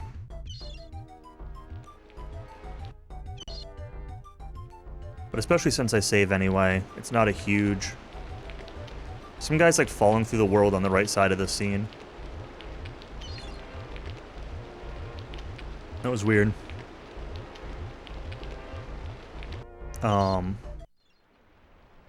Since I'm in the menu to save anyway, I guess I don't really need to save, but using these potions is going to let me fight the griffins with melee attacks instead of relying on buying a weapon for Abracon, weapon swapping to ranged weapons, fighting the griffins with ranged weapons, and then swapping back. But the griffins can be a little bit scary. I'm actually going to wait for them to go before, at least one, before walking up to it. They won't do anything if they're not in range of you. But yeah, see that? See how much that hit for?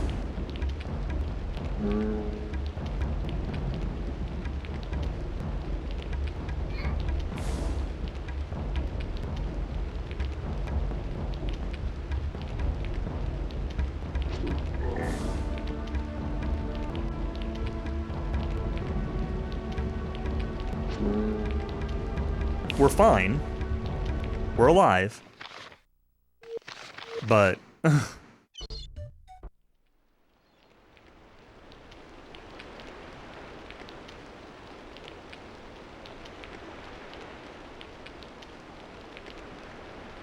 if anybody had gotten hit twice by those griffins, they would have died. And that was even with a defense potion on Keelan.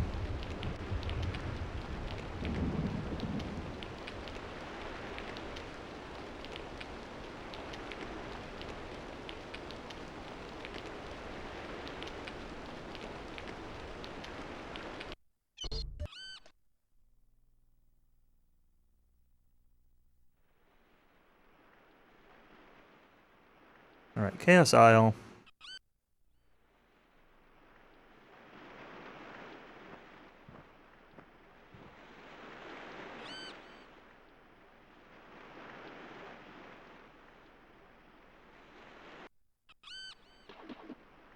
Oh no. Okay, that's fine. I don't want to talk to him.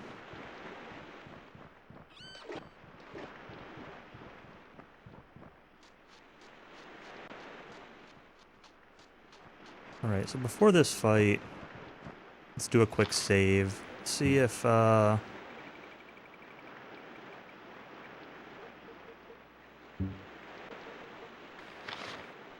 heal them up too. I do the save before this fight every time because... Oh, I meant to use, Dex Potion. Well, not a huge deal, but...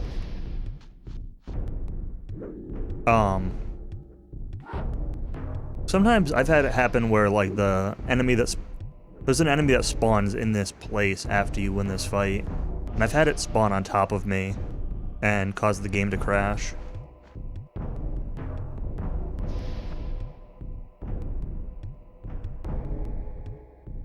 Is this trooper gonna flee? Please? Uh-oh. I messed up. Okay. Yeah, see how close that guy was? That's actually a big mistake.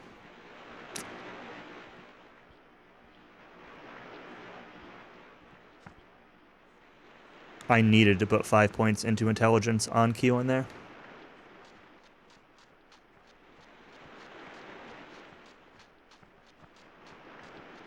I needed to go up to int 20. So what I'm going to do here instead...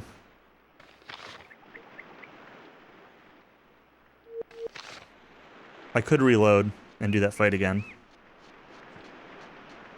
But instead... I'm just going to take this fight.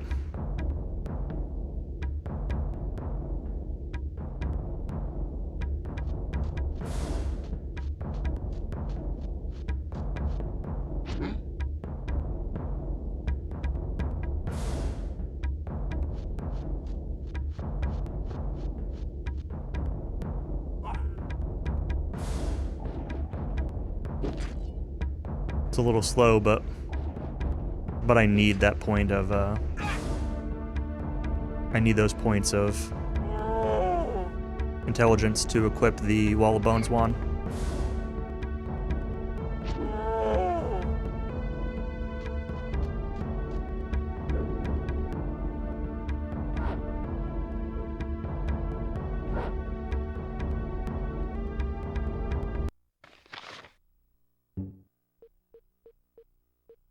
Okay.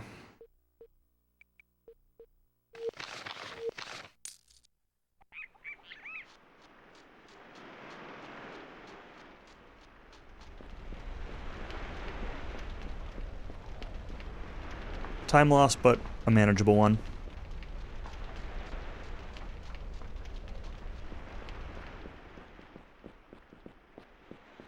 I'll use more healing potions when I save before jumping off the bridge.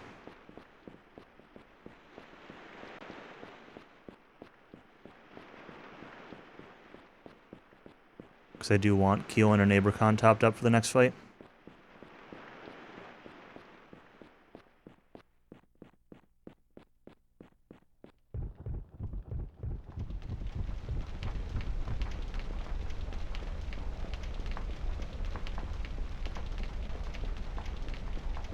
I realized it right as I canceled out of the, on that first encounter.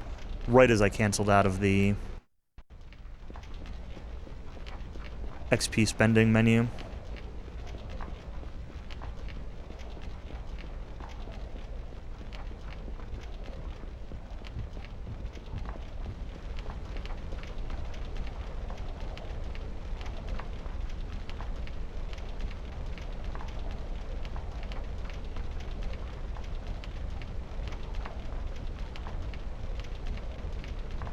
Okay, there will be a short time save here, though. Makes up for some of that. This was something that was mentioned by Ridley Killer. That I can not sneak by this guy, and instead flee. And it'll bring me back down here.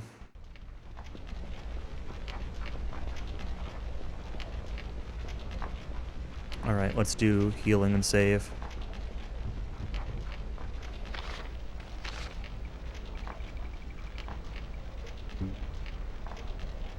Oops.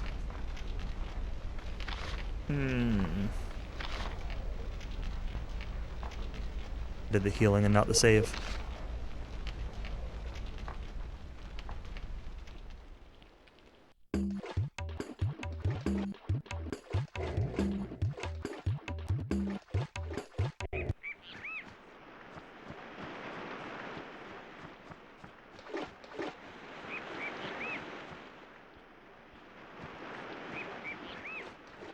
Okay, we gotta come down here for our Wall of Bones wand. That hasn't changed.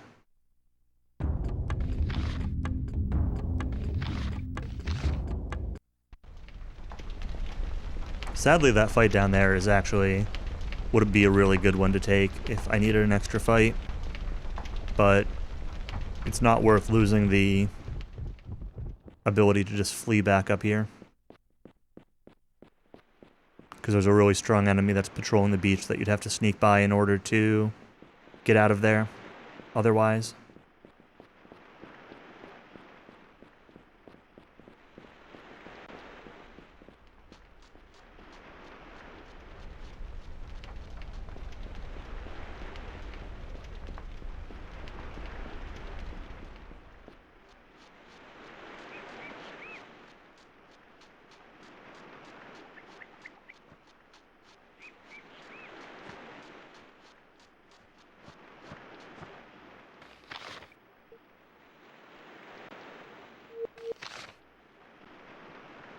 Oh, he did see me, okay. I knew I was pushing it there. That's why I saved reload to de-aggro that guy. Not a problem.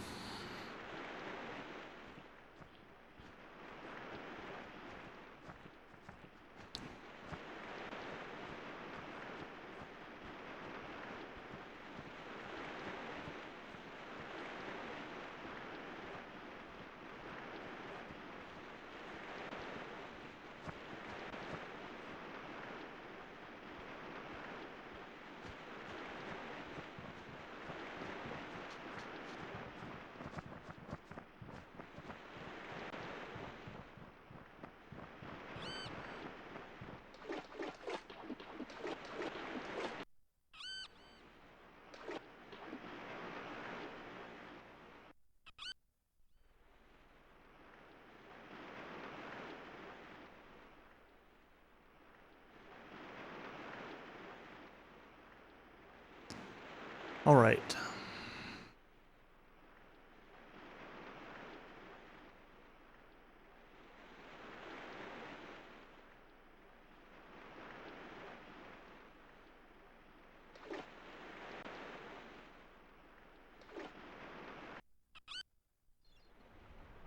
So despite that 2-minute crash earlier, I've still saved more time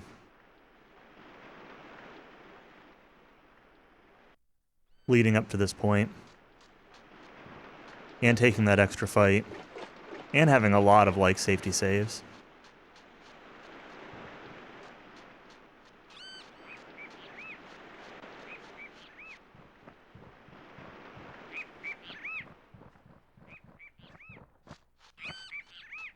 Alright, so we got a save here. Gonna use Dex Potion, Strength Potion, Dex Potion, Dex Potion, Strength Potion. And you want to equip the Wall of Bone wand while we're in here.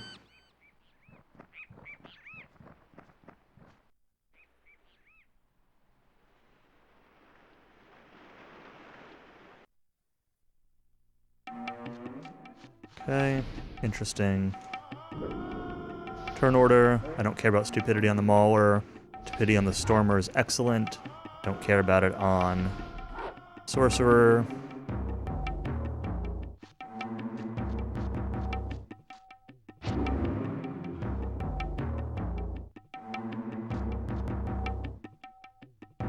First try. Wall of Bones, excellent. Actually gives a good opportunity to try to Wall of Bones the Sorcerer also. I will still do damage in case it doesn't hit. But you can hit Wall of Bones on the Sorcerer. I like using Keelan's damage rather than using the Wall of Bones charges, but if you hit it first try like this, and especially with this, like, the Dex turn order here, you get a couple uses of it.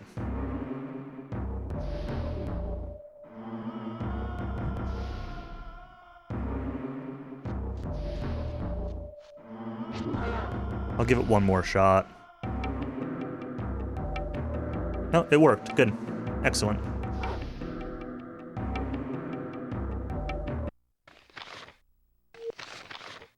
I didn't mean to grab the robe there, but... Now I need to be very careful to unequip this Wall of Bones wand. I'll actually probably just do that now, just so I don't forget. I made that mistake in practice. And if you save and reload with the Wall of Bones wand equipped, it loses all its charges and doesn't work anymore.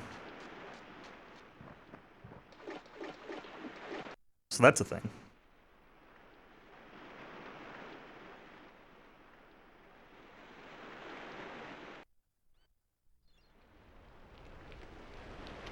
But in the meantime, we save more time.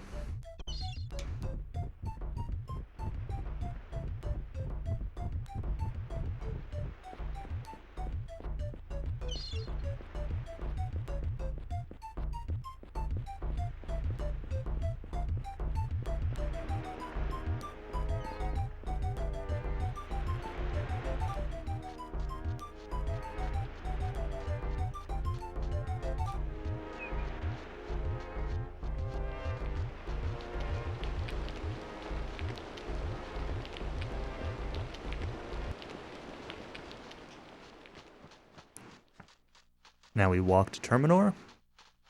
Nothing really special here. Same old walk.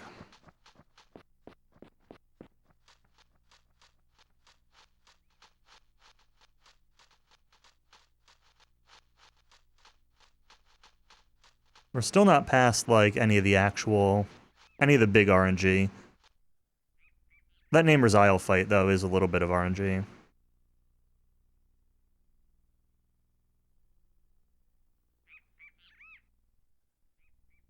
But not like the not usually run ending.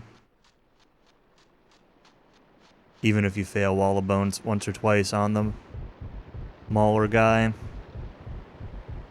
it's pretty rare that you fail it 4 times.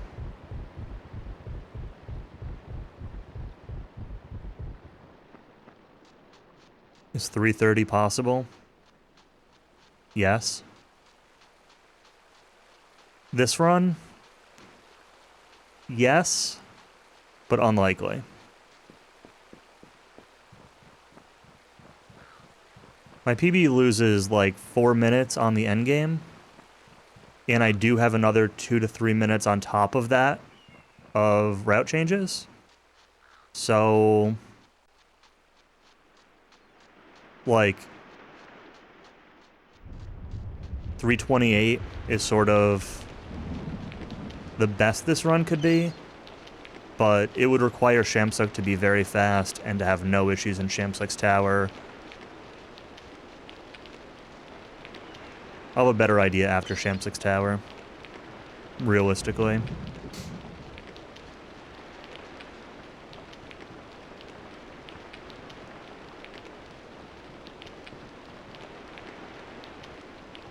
I don't want to say yes until...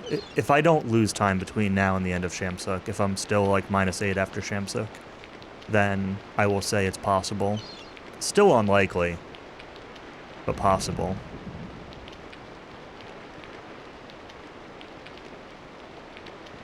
But the white at the top of the tower and then the final boss are both the big RNG walls, so there are still a couple places where losing minutes is very feasible.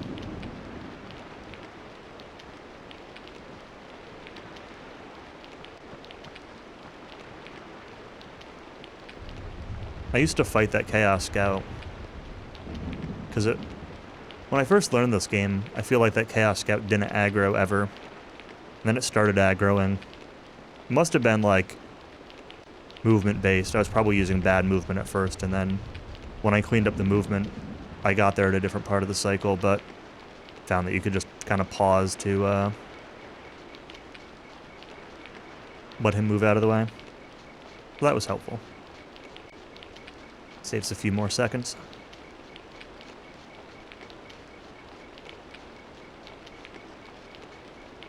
I'd have definitely said 330 would be possible if I hadn't lost 2 minutes on that crash. Minute and a half, whatever it was. Like, if I were -10 now, would have given me even more confidence for sure.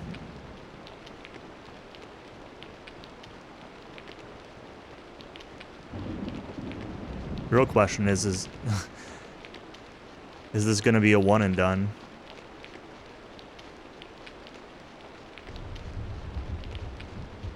Am I going to play this game once and get a huge PB and then not touch it again?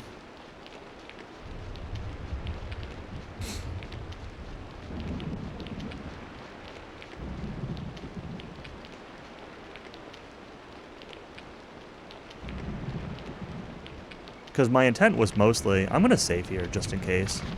My intent behind this was mostly to, just get,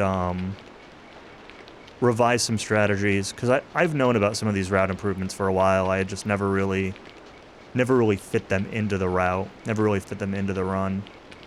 And, my intention behind this was mostly just to have a PB with... any PB with some of the updated strategies I was working on. And it's looking very likely that this could be that run. So my intent is not to grind this run out. It's to take the free time saves and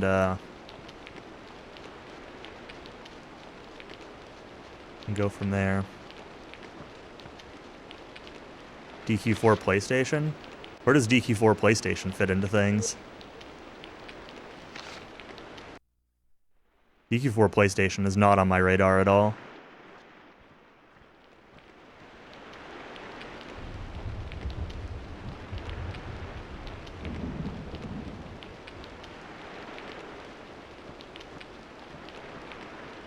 Shame. I'm pretty happy with my DQ4 PlayStation time.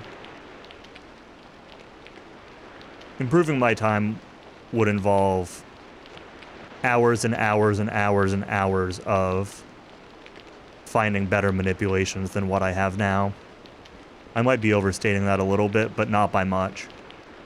It would require a lot of work to find better manips than what I'm using. There are better manips. It wouldn't be difficult to find them. It's just that, like, doing the work of finding them is time-consuming. And I'm happy enough with my time that I don't really think going back through and redoing the manips so they're better is a worthwhile use of my time.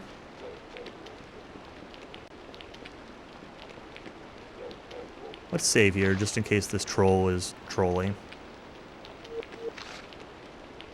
Should be fine as long as I stick to the wall, but every now and then...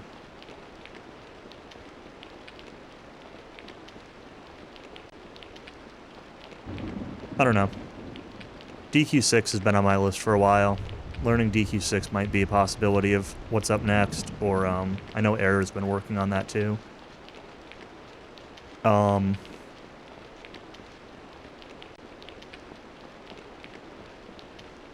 don't know. I've kicked around the idea of, like,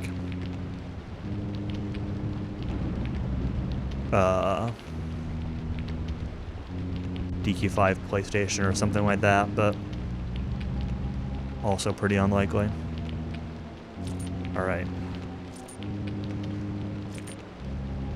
4, 5, 6, 7, 8, 9, 10, 11, 12, 13, 14, 15,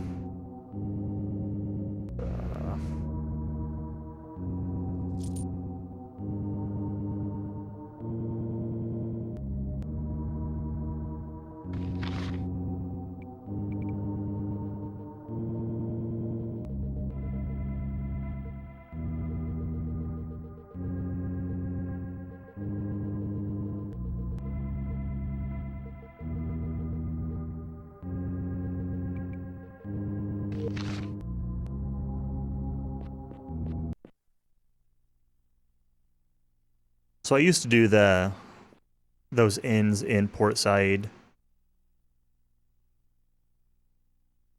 But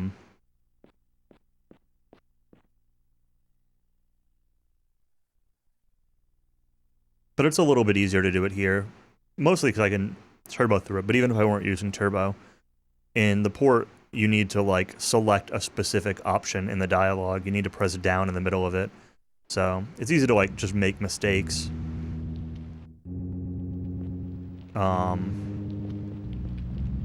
And you gotta, like, take the dialogue a little bit slower.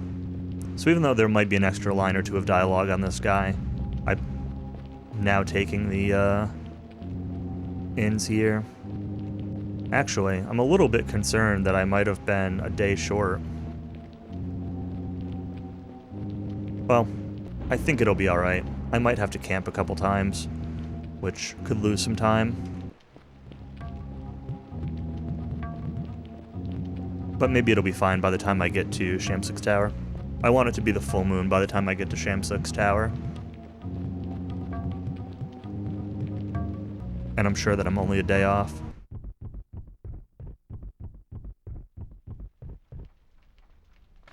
I think I know why.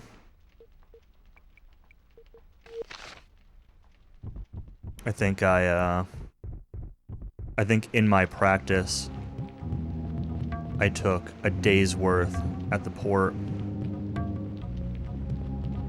I think I took 5 there instead of 2. Oops. Well, it's alright. Like I said, worst case, I'll camp once or twice to make up the extra time. It's what I used to do anyway.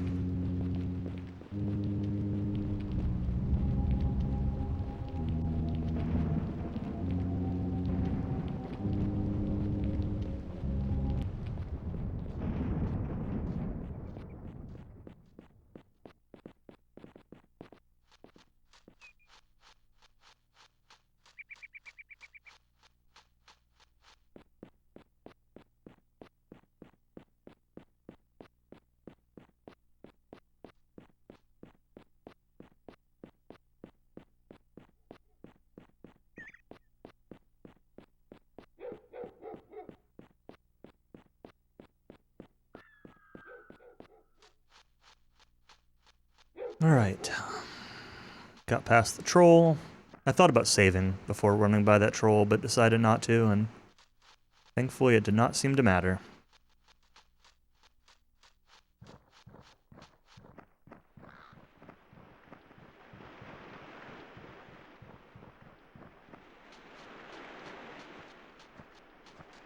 Oh, SK, did you see the results from Keta vs. Maru DQ3 for RTA in Japan?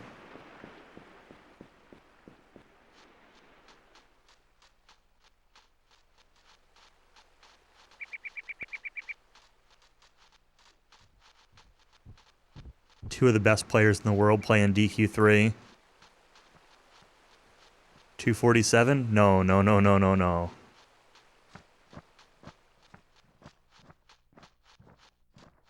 Maru got like a 342. And Keta got like a 338.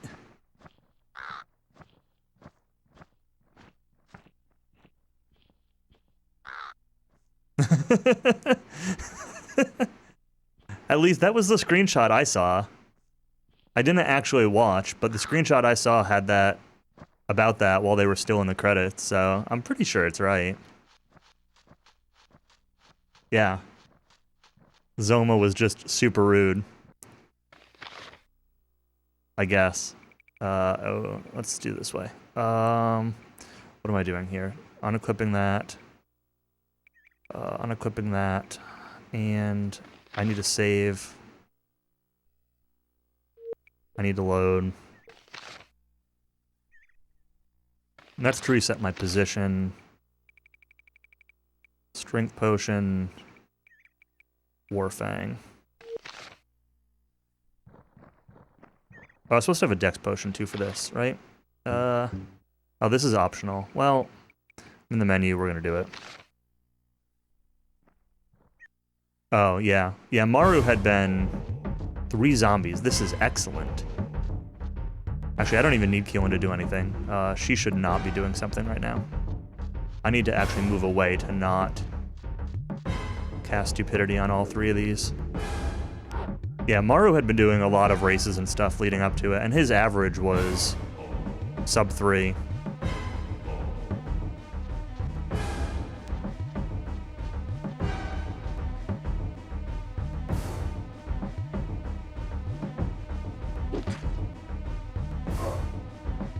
Quite enough to kill him. Alright.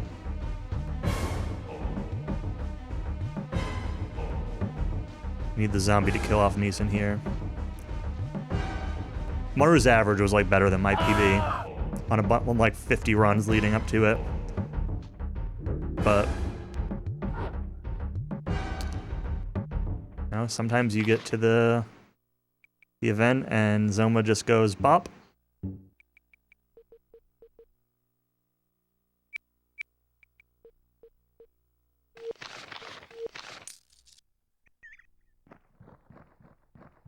Okay. Excellent, excellent zombie fight. Normally, I'd say that I hope 3 isn't an issue.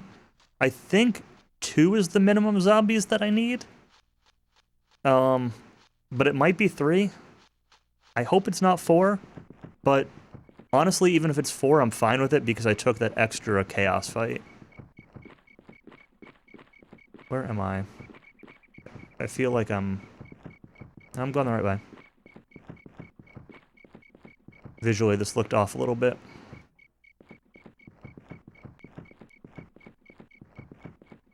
But I'm good. But yeah, Maru's comment was that Zoma is strong. Zoma was strong.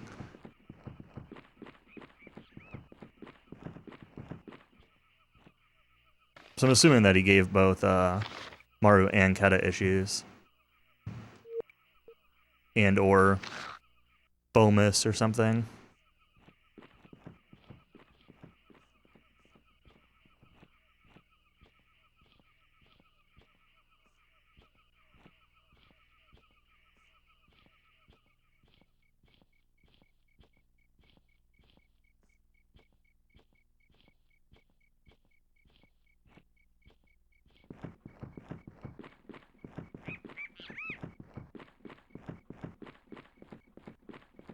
Point being, I think that means that you're better at DQ3 than two of the top 5 players in the world, so sub 3 is free for you.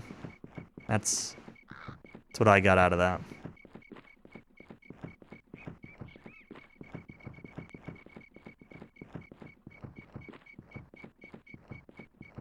Almost talked yourself out of the tablet, but now you're down a monitor for 2 days.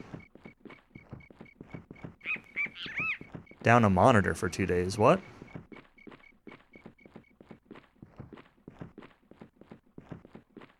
What does your back hurting have to do with the tablet also? Very confused. Let's save, just in case.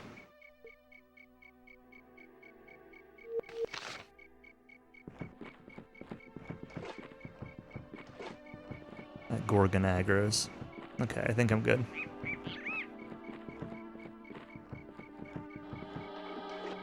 Brother doesn't think he owns power cord for his own monitor. Do you not just have, like, a gigantic pile of extra power cords, or is it like a proprietary plug?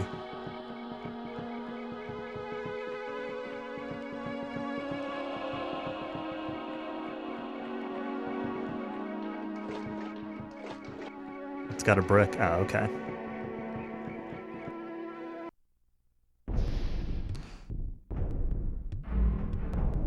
I'll forgive you then.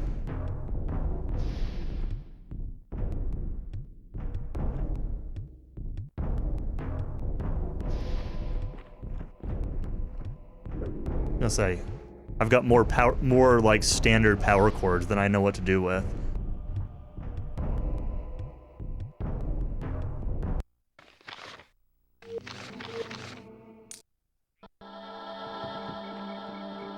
Alright, well, unfortunately I'm gonna have to camp here, which I was trying to avoid with this time of day routing.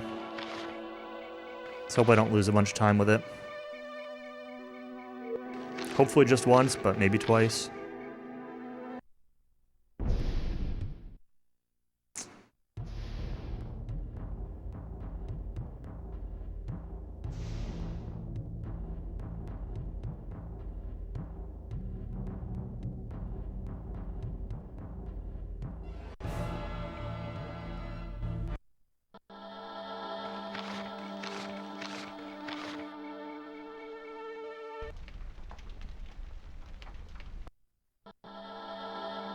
Okay, we're good now.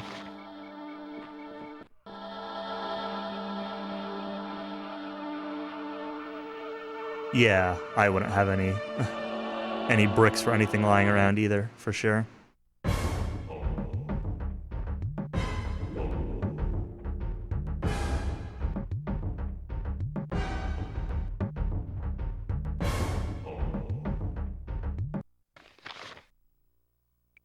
Oh, I know what I didn't do. That's a problem. Only a minor problem, but I didn't equip any of my actual stuff that I bought.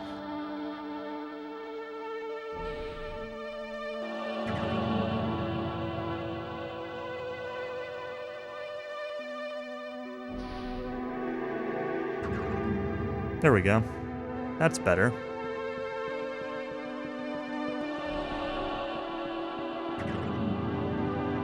Wait, I still didn't equip the bow. Now that's better.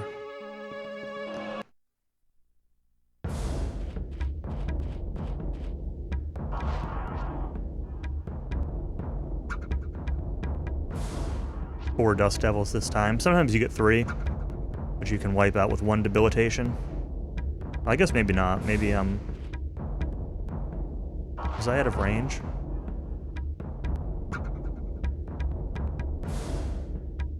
Why did that not... Why did the first one of those hit 2? And then that only hit 1? I'm very confused.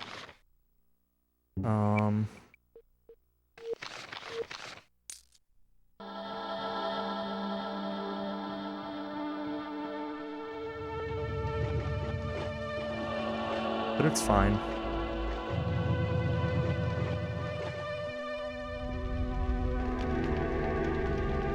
Yeah, both of my LG monitors take power bricks now, which is annoying.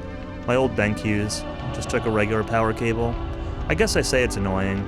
There's pros and cons to it, I suppose. One is you need the proprietary brick, but it's kind of nice that, like, I guess if the power supply dies, you can order a new one versus if there's an issue with the power inside your monitor, you're kind of just screwed. That happened to one of my old monitors.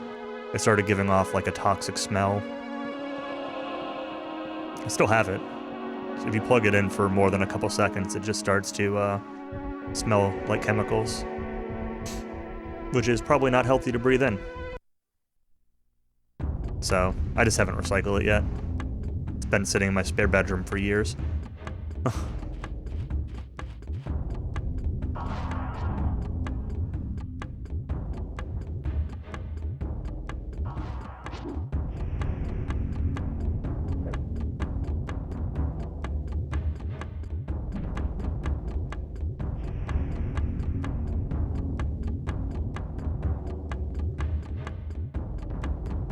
Stick set a dead pixel. Ah.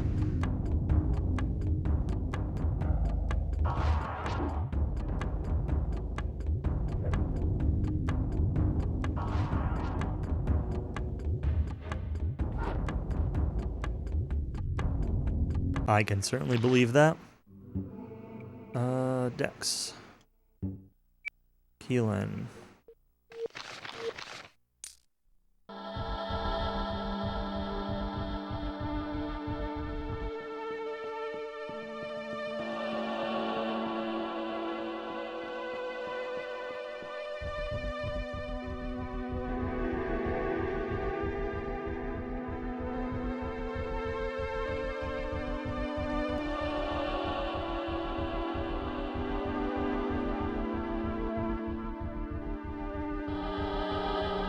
Save before this guy.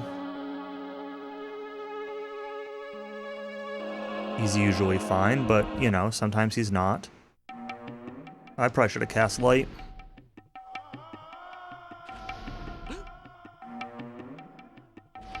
Rakan, why don't you run up here and cast light?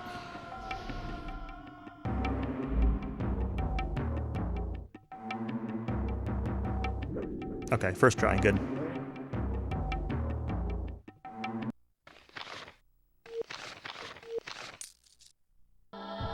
Make sure to open this to get the Wall of Bone scroll.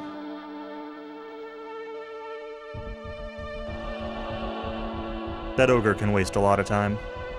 Or ogre, Minotaur, can waste a lot of time, so I'm glad that that was a first try stupidity.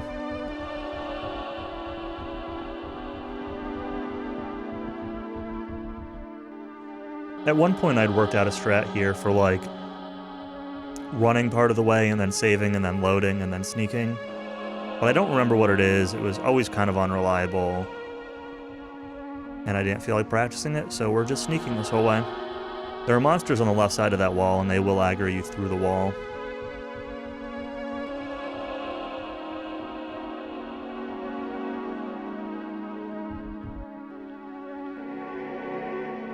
Now here I'm going to do something really silly. This is just a just in case. This room is... I am forever out of practice with this room. So I'm going to save in a different slot. Because part of my strat for this room is to intentionally save and load.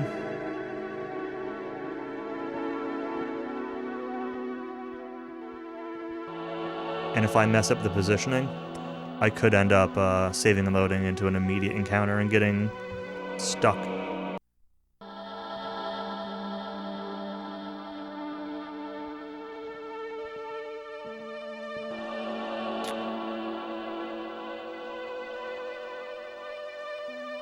See what happens. We are going to be ultra careful here.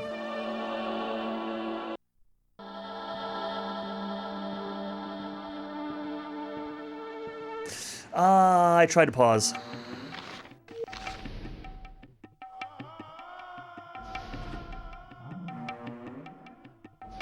I tried to save one more time when I saw that he saw me.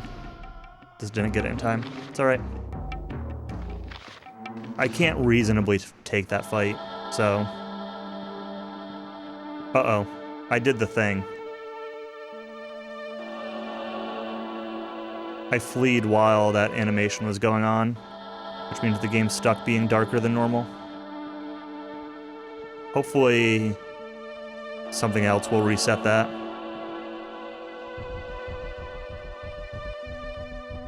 Well, the thing means the game is dark now. This darkness cast will probably reset it, though.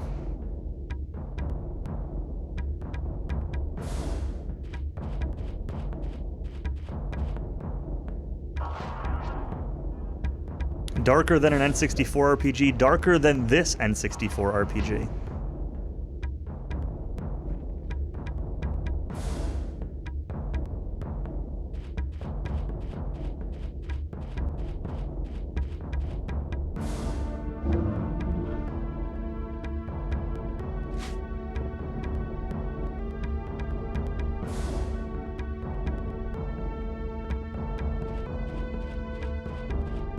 No, don't hit the Wraith! Oh my god.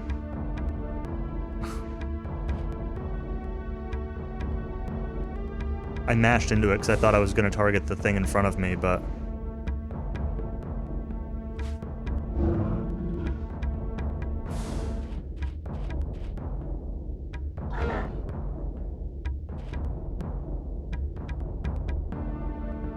It's okay.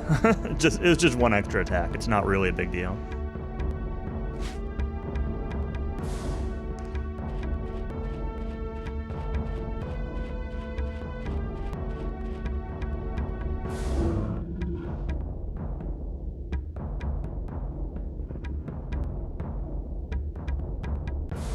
Where's the last one? There it is.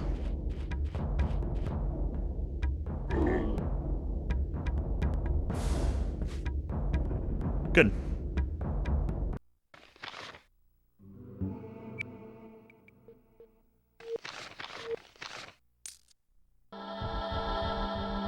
So I lost time on that plague zombie room, but everything else so far has been fine. Let's save before this fight, just in case. Let me also swap over my Witch Ring. I will need to trade, where is it? There we go. The other magic stuff soon, too.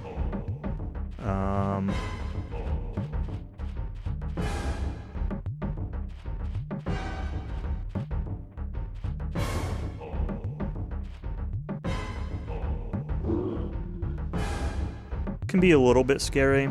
I actually probably should have used light on Abercon. I will if he gets another turn, which he doesn't. Because this stone golem tends to, like, resist stupidity. Okay, we hit it. We're fine. If he resists stupidity, he can actually really do quite a bit of damage to Keelan. But...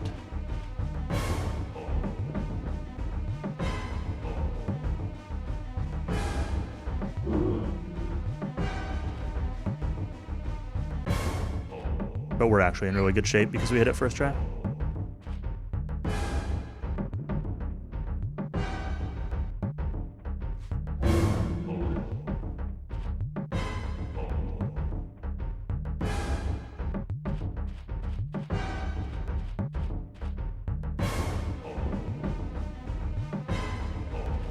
We actually killed all three of those in the first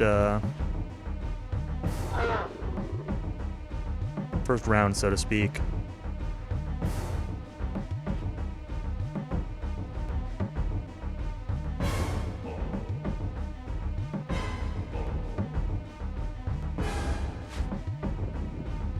Very nice. It's really nice when Keelan can sometimes one-shot these guys, but it's really nice when Keelan plus Elrond teams up to take them out. I thought about skipping the Bow of Accuracy, because it gives Dex, which is nice, but I could potentially live without it if I were willing to take a little bit more RNG. But,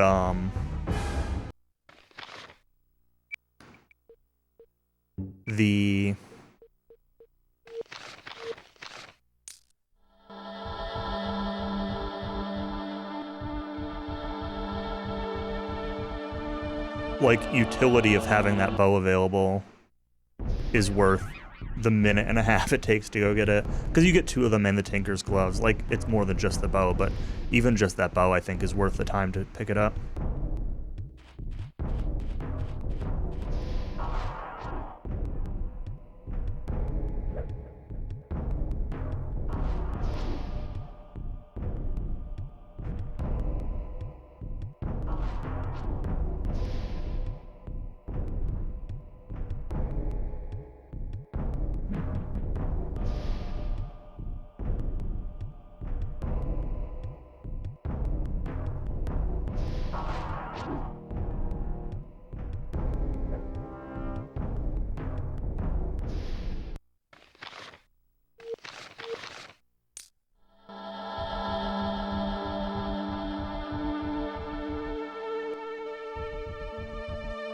Okay, so here we definitely need to save.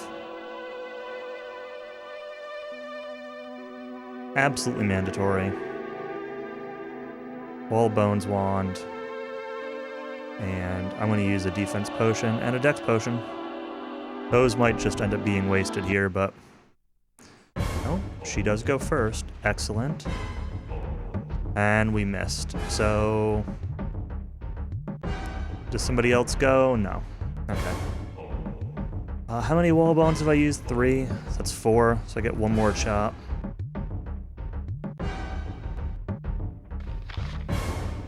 So this is one of the big RNG points of the run.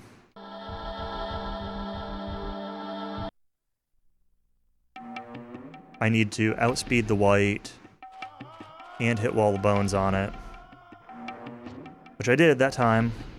But then these spirit wolves are still, like, a thing.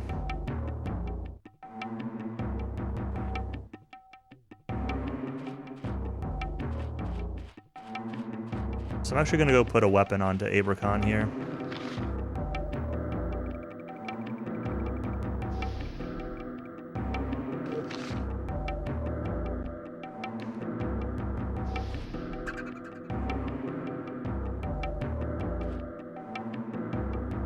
Ooh, that went around to hit Keelan. This could be bad. It's good damage. Critical hit, that's good damage. We're probably okay now. 1's down. Okay, good. We're fine.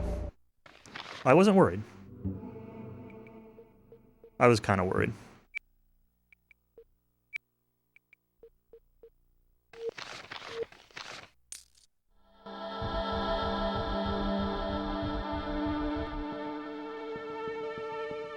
Alright, so we survived one of the major RNG points in the run.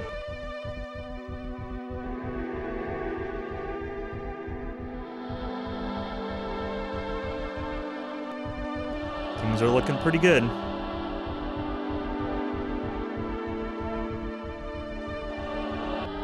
Now, I've never had an issue with this dialogue, but just in case...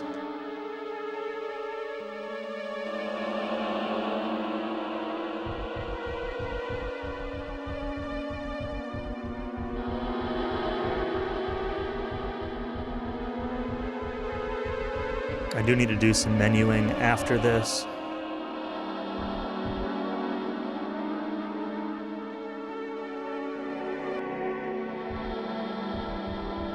And a save, of course. Alright. So, unequip Wizard's Hat and...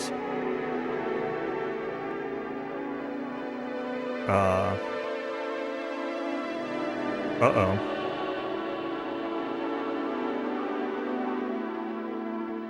Did that glitch out on me again? It did. Uh-oh.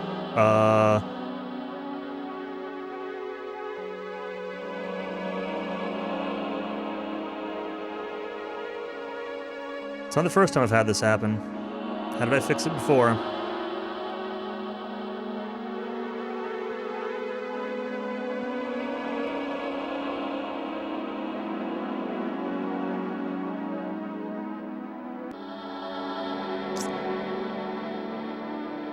This is a problem.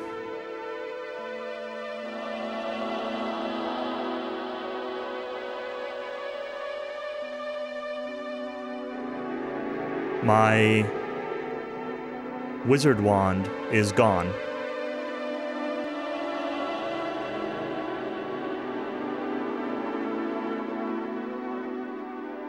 If I reload the save, is it back? There it is. Wizard wand, wizard hat. Okay.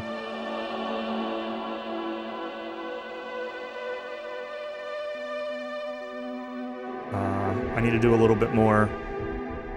Let's go back to the dialogue again. That's a time loss, but it didn't kill the run. And it very well could have. It's the second time I've had that happen. It probably has to do with using the last charge of the Wall of Bones wand.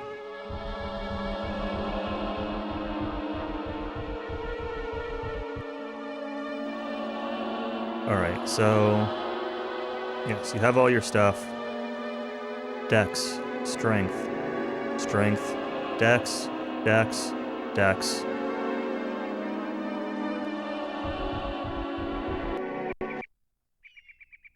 Manually mash through this. Try to avoid the soft lock.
Okay.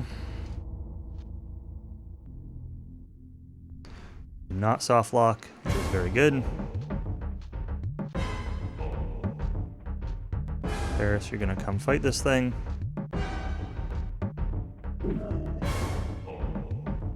Imslick gets to go and cast haste. That's annoying. It's an extra animation that's not really needed, but doesn't change the fight at all. It's just annoying.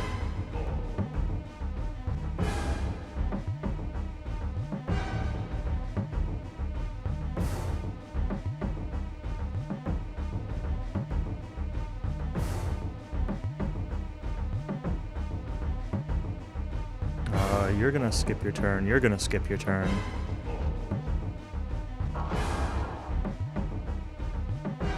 You need this to land on Shamsuk. Perfect.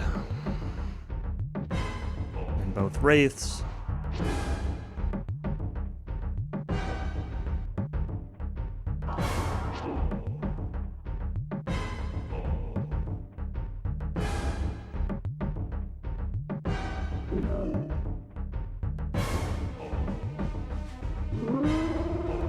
Good job, Balron. Keelan, unequip your wizard stuff, re-equip your rope. If the rope is really worth it or not, but... nice crit. Kaishin no Ichigeki.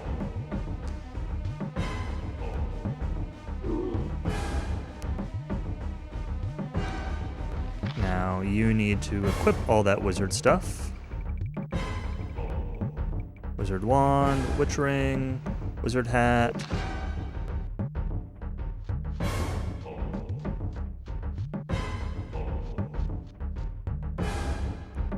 And I can't do the stupidity yet.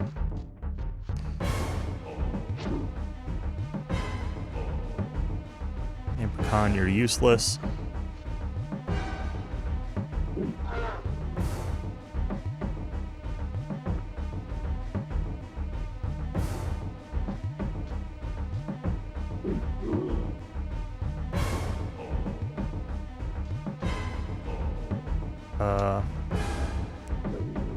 Good, we hit him.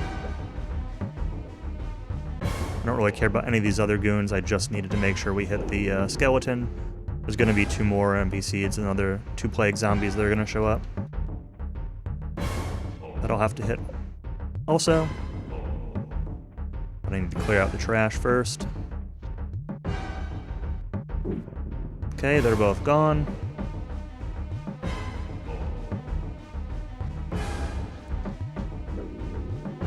One resist. 2 resists. Not great.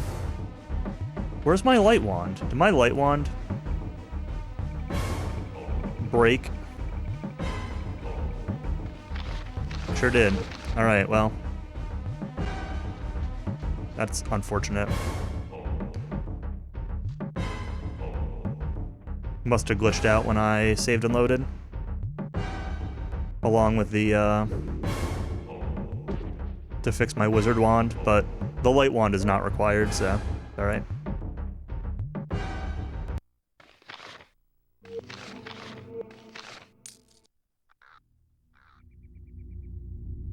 Alright, save more time.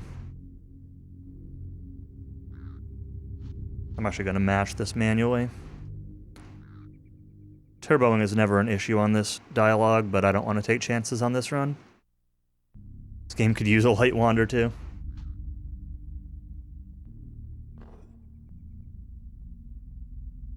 I don't want to say PB is free, but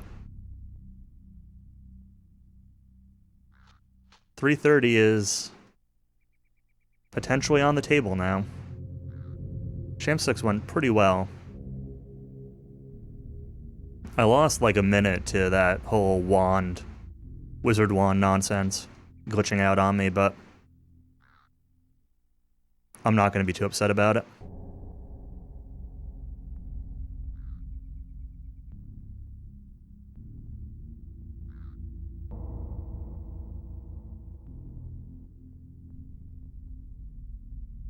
The only fight where the light wand really matters is there's one fight in the barrow that I have to take where the light wand is helpful.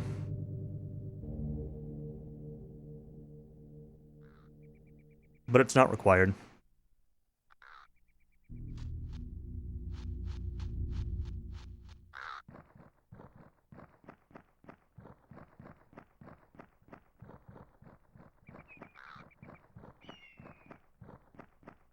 Let's see if I can get this second bat skip. It's pretty rare, but this bat usually aggroes you this time. I don't really know why. Oh, we got it. Okay. Excellent. I need to get my notes to the one place where I actually want notes.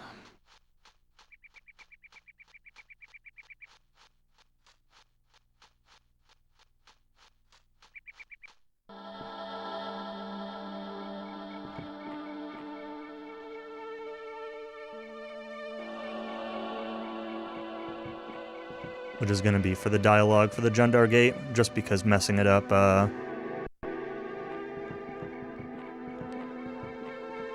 is a very big deal. You get an encounter you can't flee from and have to reset. It's pretty long dialogue, so it's important to do it quickly and do it right.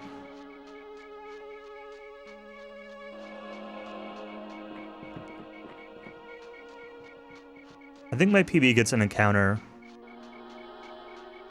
in this walk. So my PB loses like 3.5 to 4 minutes compared to the PB before it, between now and the end of the run. So my PB does not have a good endgame segment here. And with some of the rerouting I've done, I think that I can save time additionally. So it is possible to save up to like 5 or 6 minutes between here and the end of the run. It's not guaranteed or anything like that, but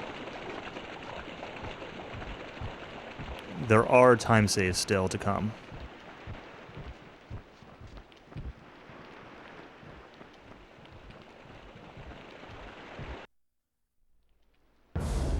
Quick little Cyclops fight here. I did manage to walk around these guys without sneaking once in practice, but I don't really know how, and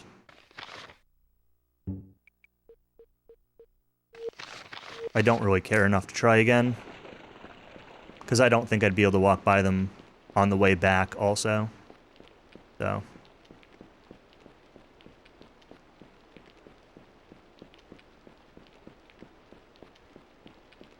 Alright, so I'm gonna save here real quick.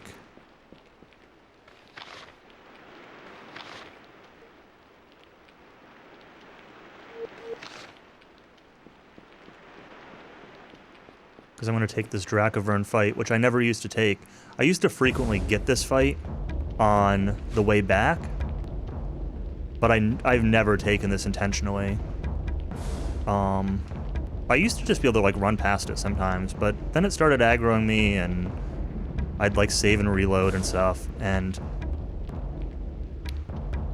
it's technically not... It's borderline as to whether it's, like, faster to kill it. It's faster to sneak by it than it is to... or save and reload than it is to fight it, but...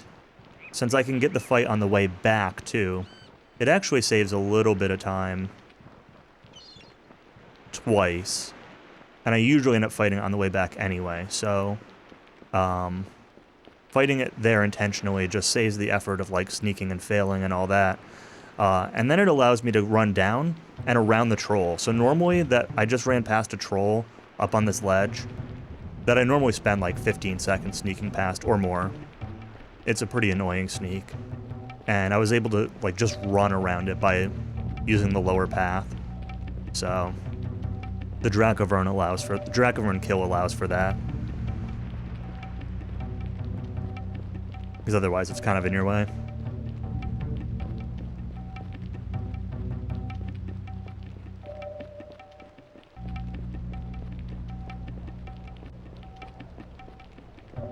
Now, unfortunately, my time of day is not right.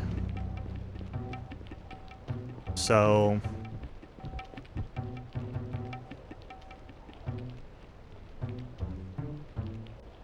we'll see what time of day it is when I get to the barrow. I may have to do an extra camp.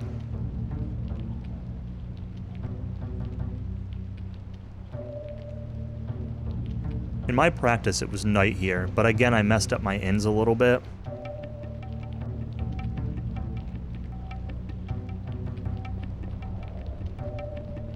Okay, there's no bat. So if it's nighttime, there's a bat here. So in my practice, I was camping here from night to make it day. But right now, it's day, and it's moving towards night. I'm like 8 hours off on what my time should be, so I must have missed one inn. Or, I guess 2 inns, counting the camp. And now this walk is the one that's always really dumb. I've been practicing it a lot, but I am going to save here a couple times. I'll save here now. I'll save on this walk like 2 or 3 times.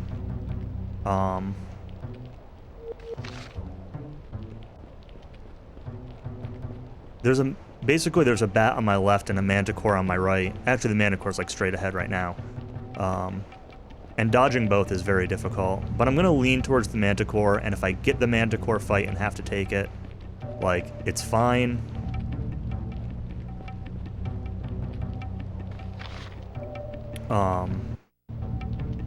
And actually what I'm going to do is this. I'm actually just going to save and load. And that should let me just dodge both. I'm too far right for the bat, and I'm past the manticore now. It's possible that that manticore wouldn't have seen me. I always get close enough for him to aggro. It's just a question of whether I get close enough for him to start the encounter. And so that save and reload just kind of negates it all. Now we gotta make sure to walk up the left side of this to avoid the scene with Ferris. I'm actually too far to the left, but it's okay.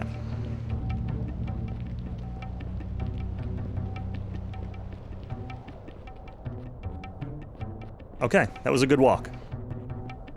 That was a very good walk.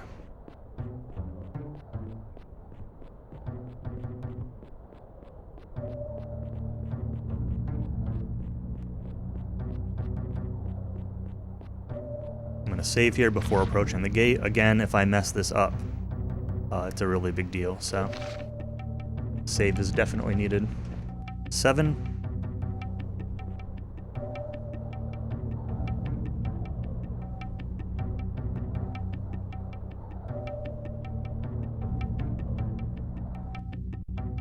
Okay.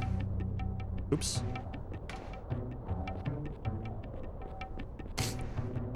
Through the gate. I never had to split for the gate before, but I wanted to separate the walk from the barrow. And I really need to use the bathroom, but at this point I'm kind of committed to just dealing with it.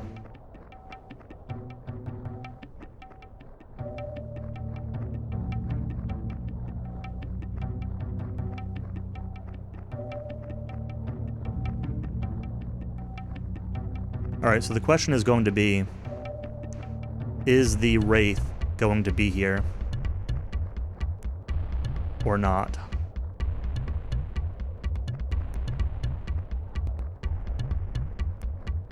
And whether it is now or not, will it be here in the middle of this? And the answer to that is definitely going to be yes. Looks like it's not here now. I will probably have to camp in the middle of this barrow section, but that's okay. Go around here.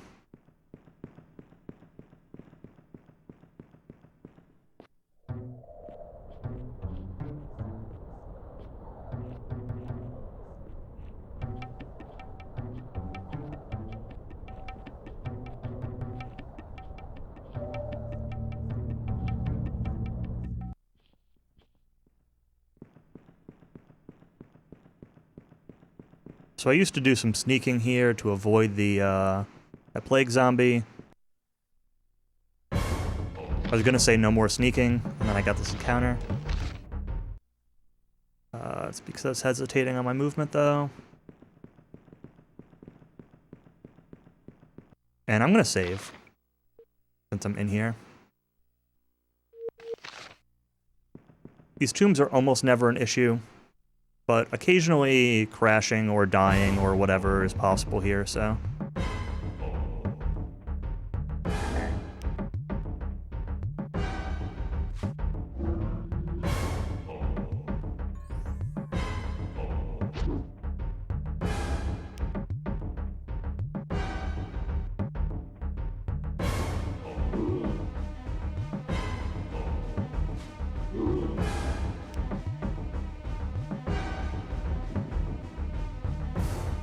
Slow, but that's okay.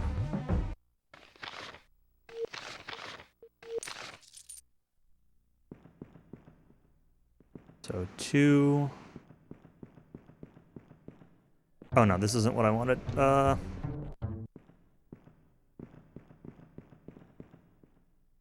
Uh-oh, where am I? What have I done?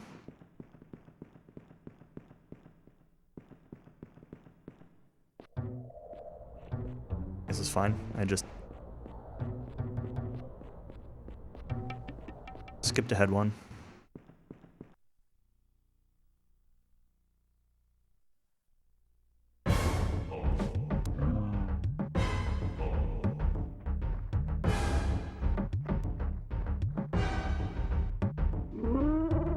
Excellent.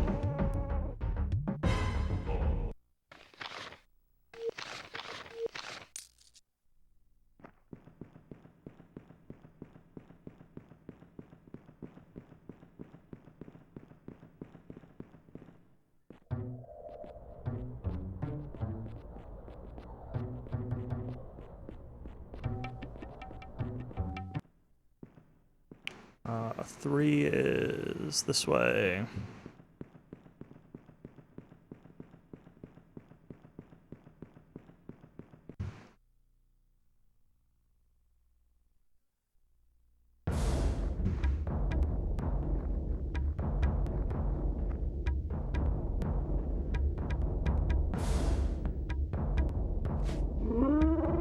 Perfect.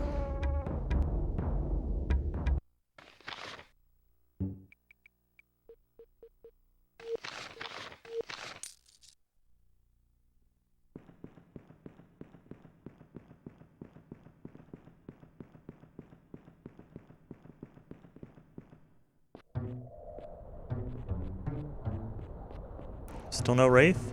Still no Wraith. Excellent.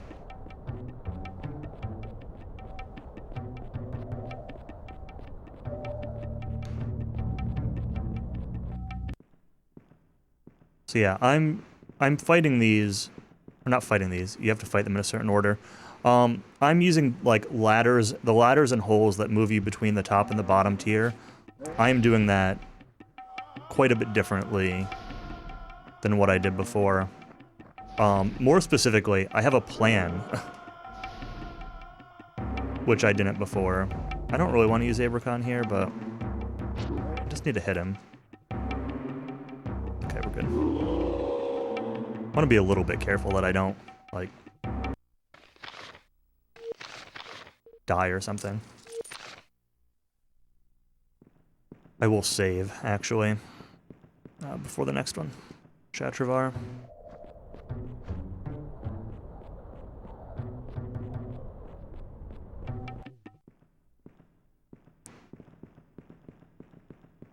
Actually, I'm going to save before this golem fight.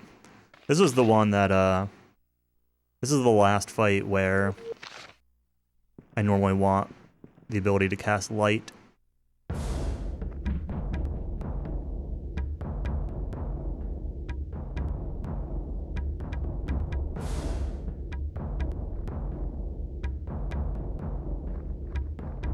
I want to move far enough that debilitation only hits the Wraith, and it resisted. That's incredibly unusual.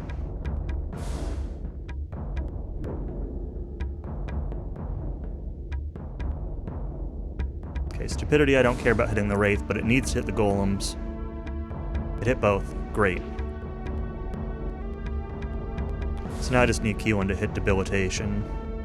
Or kill the Wraith, but realistically, debilitation is... Yeah, there we go.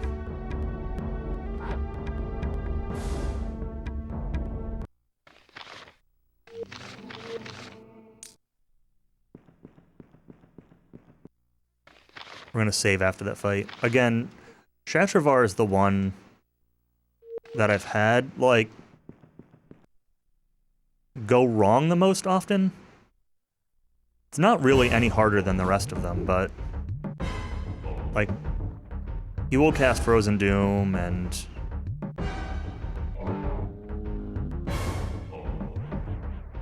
like that. And that's fine, but if he uses it on Keelan, then we're in a bad place.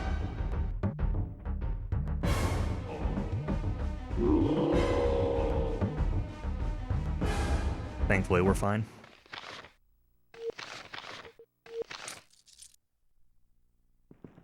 Now, question again of, is that Wraith there outside?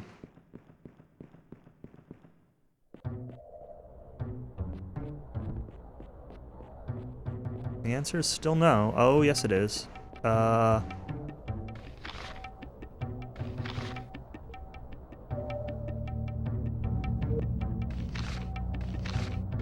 gonna camp. This should despawn that Wraith. It should make it daytime. Nope, it's not daytime. Well...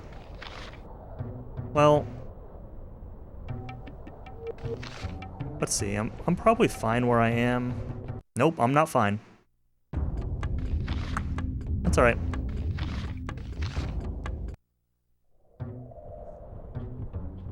We'll sneak.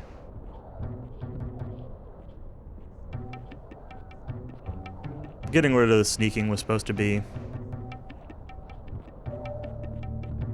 one of the improvements.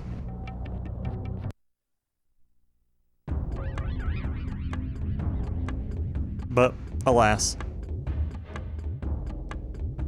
time of day being a little messed up is... you know what? Let's let this darkness finish. Okay, it was already done. I was just doing that for the sake of, things being light. But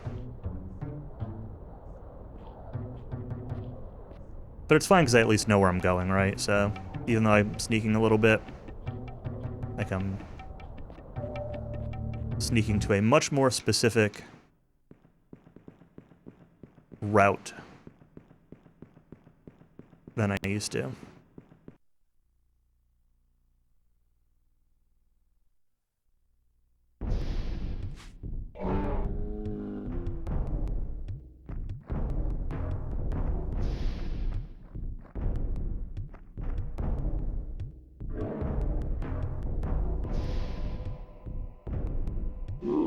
Good. It's number 6. One more.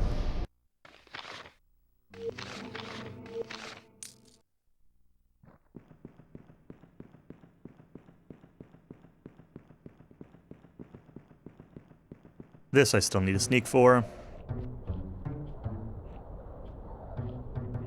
This is the one that's at the top of the barrow.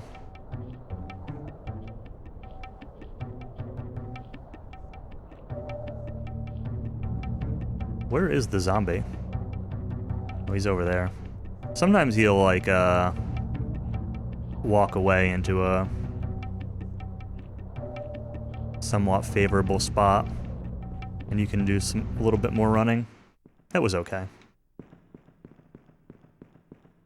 I'm gonna go a little wide here. I want to be a little careful. Sometimes I get a water elemental aggro from somewhere, which is probably through the wall. And we were good this time.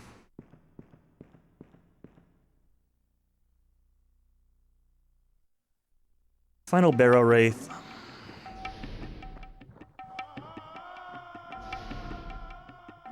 Well, except for Lugash.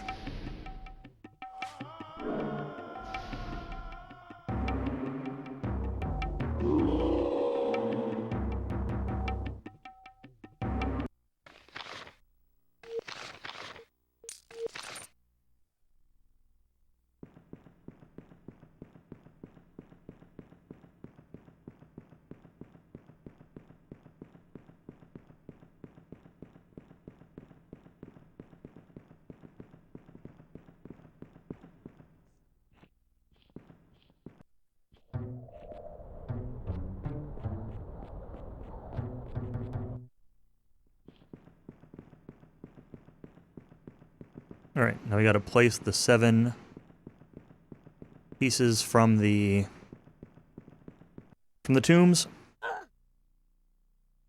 There's 1. I'm gonna count just to make sure. There's 2. Sometimes I miss 1 and then things are bad.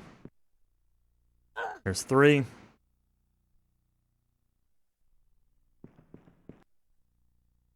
Four.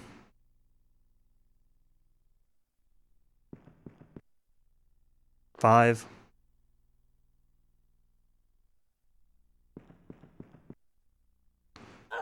6.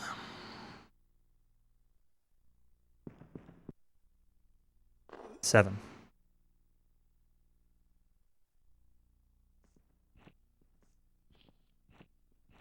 Now there's an elemental over to our left, so I gotta do a little bit of sneaking here to get out of range. That should be good.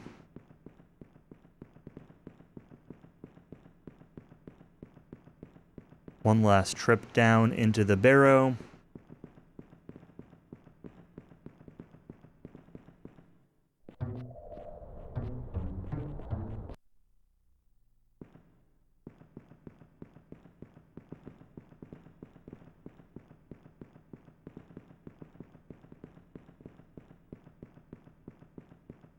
Now before I forget, we gotta put the wizard stuff back onto Keelan.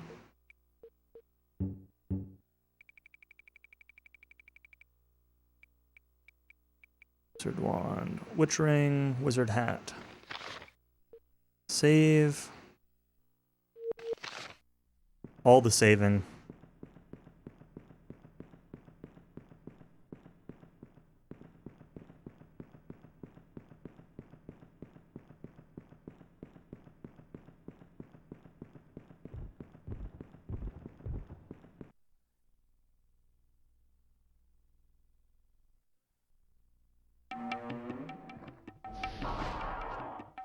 There goes Lugash.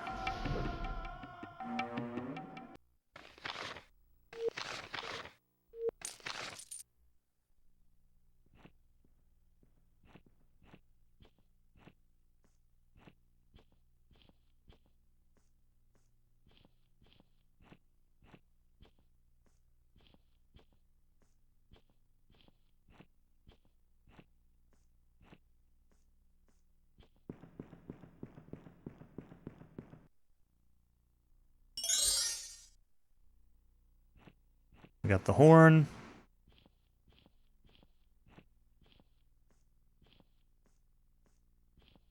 Oops. Not quite far enough. There we go.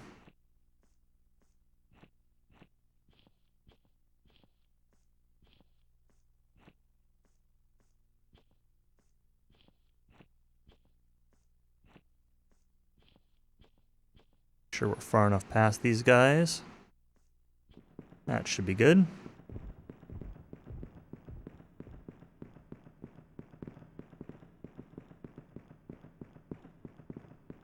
Okay, and it is daytime now, which means that Wraith that was problematic off and on earlier should be not around.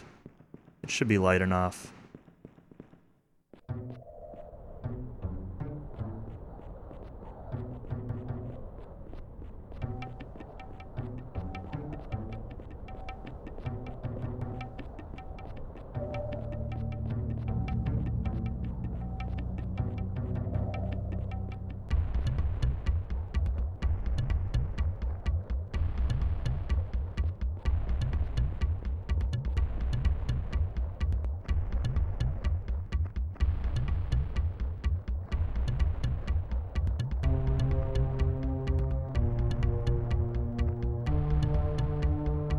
Alright, about to Spirit Merge. We're gonna have another big time save here.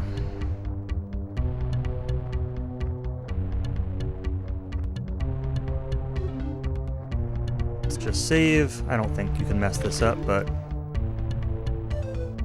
terrified of just any dumb way of the run ending.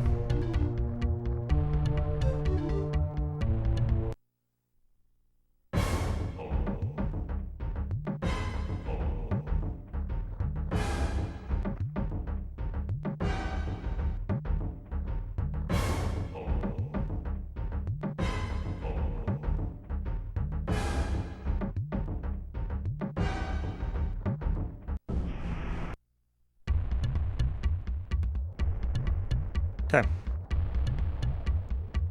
Here's the Spirit Merge. Maybe I should have waited till after this cutscene to split. Oh, doesn't matter.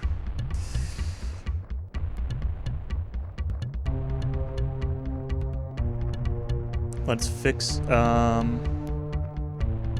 don't know why I've got a split for Spirit Merge. I shouldn't have a split there, because I didn't have one before, I don't think. I thought it was Barrow Exit. So I might actually be even more ahead than what the time says. Alright, I need to put this stuff back on.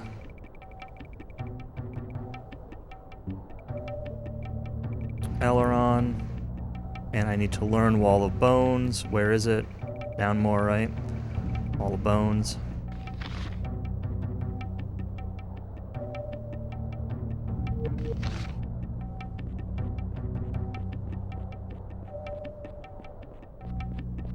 Alright, some more walking. I will need to take one more fight at some point. The expectation is that it will probably be a bear in Oisin Forest. We'll see.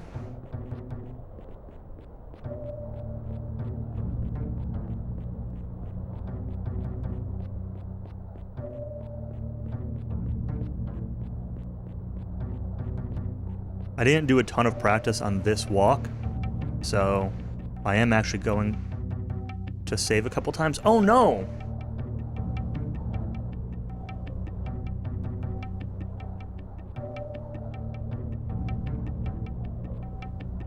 I went too far to the left too soon. This scene loses like a minute. This was the one I tried to avoid on the way up.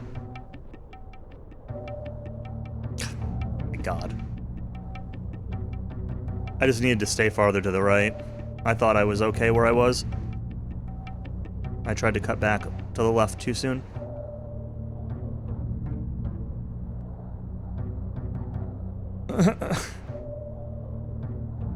Dissed clown. That's a clown. See how long this scene is, though? It's really slow.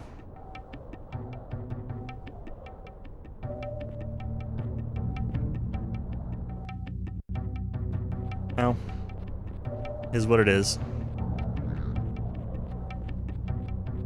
Guess that means we just need to reset the run and start over. Between that scene and the, missing the other cutscene skip earlier and the crash, like, I don't know, I think this run just sucks, you know? I think I'm obligated to say that now. 3 things have gone wrong. It's a disaster.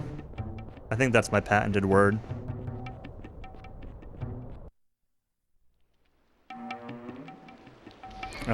This was a bit bad, so we need to run and reload that save. This bat's always a jerk.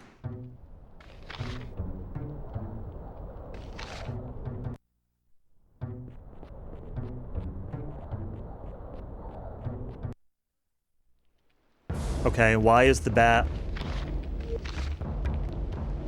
aggroing me here? No, don't mash into attack.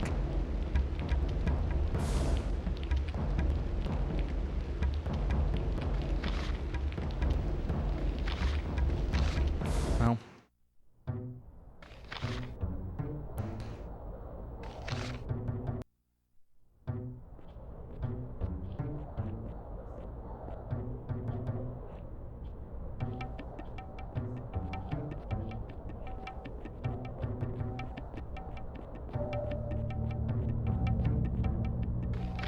Just gonna save again, as dumb as it is.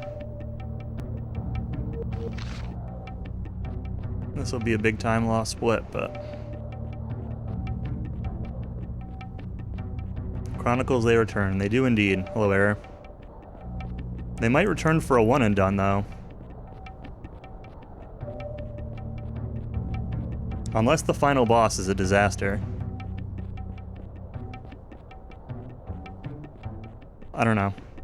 There are like 3 or 4 pretty sizable mistakes, or there was a crash that cost me like 1.5 minutes. I just lost like 2 minutes on this walk, etc. So, I don't know, there's definitely still going to be time saves, but D-Rust WR. You could call it that, but I've been playing a lot the last week or 2 off stream. Routing stuff. Almost all these time saves are route changes. Minor route changes sometimes, just like buying an extra potion and using it kind of thing. But some different movement. No like skill routing differences. I take a couple extra points of stupidity. When you first learn it, but otherwise than that, like all the skill routing is the same. All the fights that I take are the same. Except for, I had to take an extra fight because I forgot to put points into intellect on Keelan. And I skipped one ogre fight that I used to take outside Erromon, but other than that, all the actual fights that I do are the same, but some of the movement, some of the strategy, some of the shopping, little bit of stuff that's cut out, a little bit of stuff that's done in a different order. So, yeah. Lots of route updates. which has been cool. It's been fun.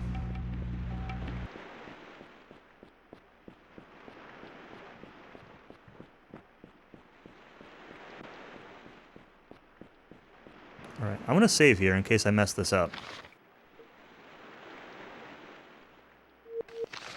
Another spot of different movement. So normally there's a troll on my left on that upper level that I'd be sneaking past. There's going to be a harpy here. I want to make sure I don't aggro. I'm going to go to the left. Run back up here, and now I did not need to sneak past the troll.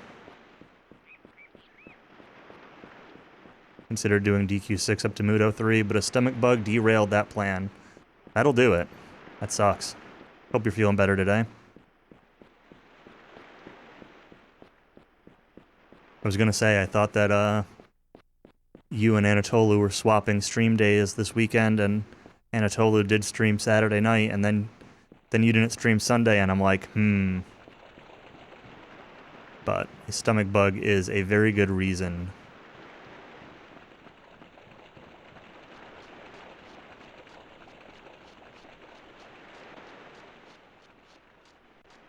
A little crampy, but may just be hunger. That makes sense. I can relate to hunger. I'm pretty hungry right now. And I need to use the bathroom. That's really the bigger issue. But another 20 minutes and we'll be done. I'm going to save just in case that lizard man guy shows up, ruins my day.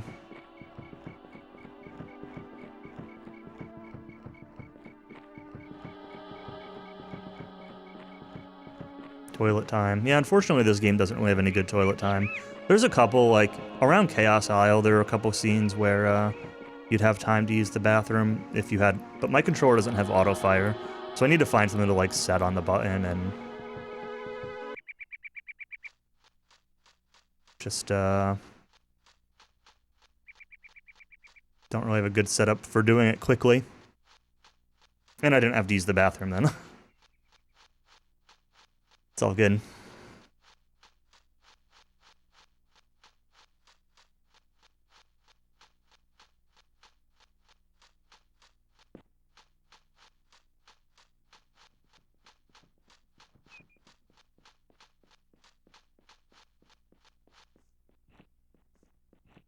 Talking to Northrex about DW4. Average chapter 2 out is 209, but your average level 11 is 117. I mean, that'll happen, but that's pretty wild.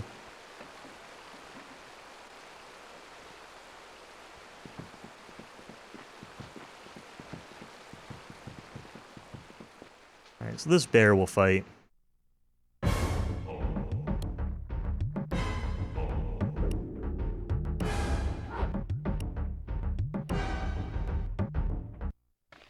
That's because I need to put points into stuff on Auron. Oh, I actually was able to go up to 10. Oh, I missed points in Dex. That's not good.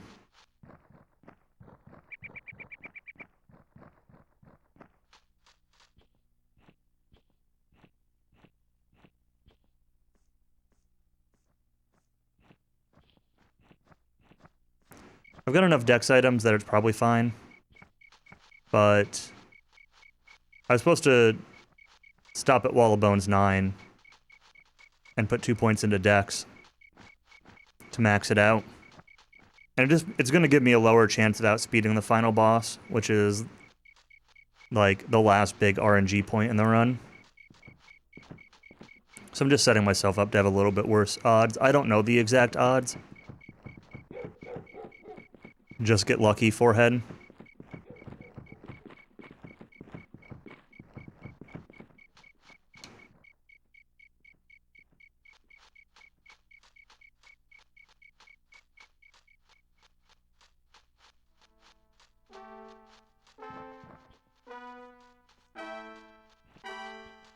Alright.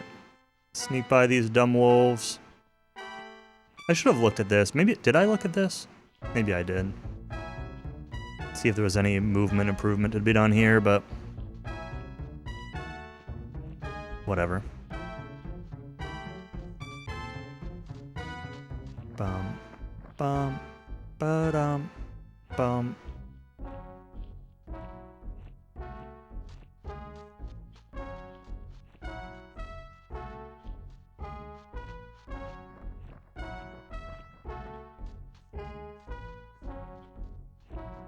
I left over chicken Alfredo. My fridge is calling my name.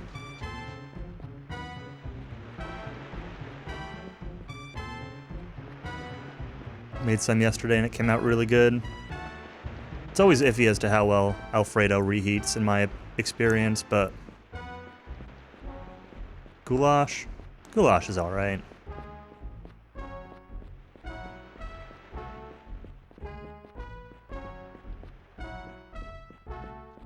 I've never made goulash myself, so I've maybe never had the best goulash.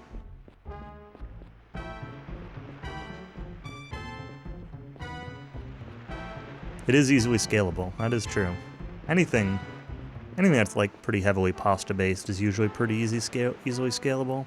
And your plus 2 nieces, I see. Sounds like a fun day. Bum ba-dum ba-dum ba-bum ba-dum ba-bum.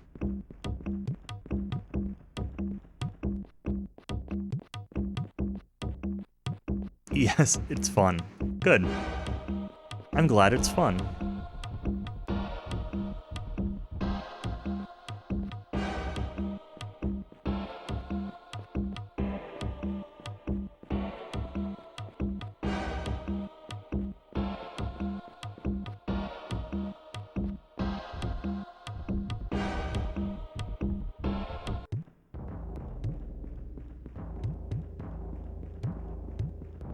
Alright, back to Erromon.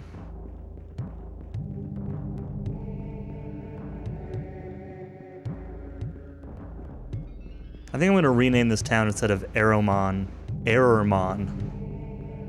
This town is now named in honor of Error of Rudo. Congratulations, Error. You now have an Aidyn Chronicles town named after you. How does that make you feel?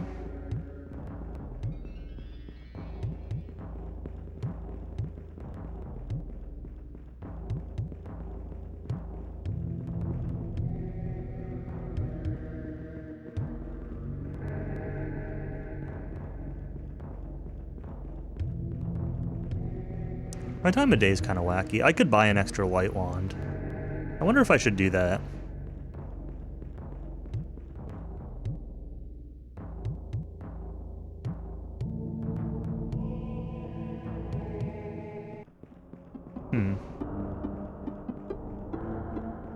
I don't know that I've ever had light make the difference of hitting and not hitting on the final boss, but it's only a few seconds out of the way.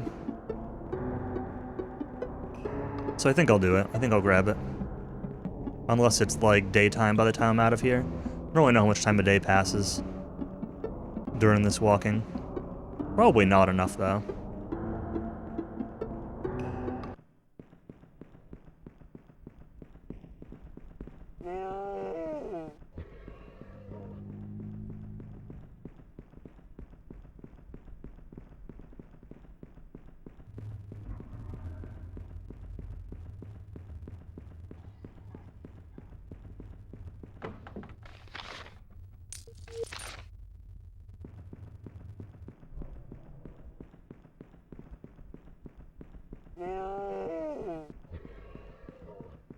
Oops.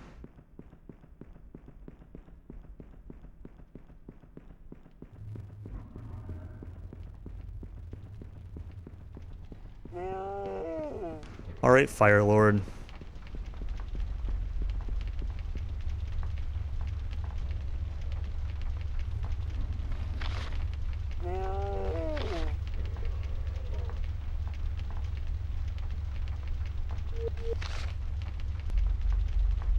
Move out of the way, I'm coming to get Yona.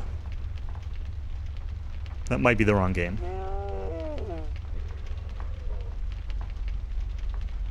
And the wrong lord.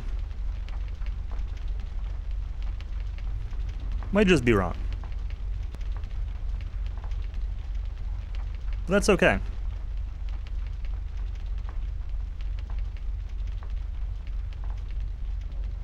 Oh, Fire Lord. I love you, Fire Lord. Yeah, I can't even say Fire Lord. I'm just gonna sneak this whole way. I think I used to, like, run part of this way and then save and then reload and all that junk. But the Fire Elemental here is a jerk.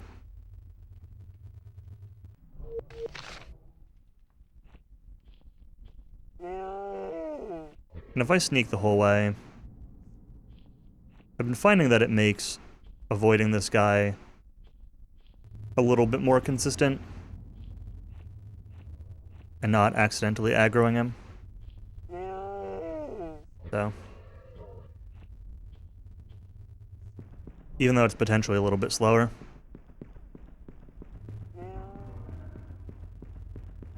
Alright, I need to... do need my notes for naming real quick, just to double check something. Okay, 12 option 2. That's what I thought.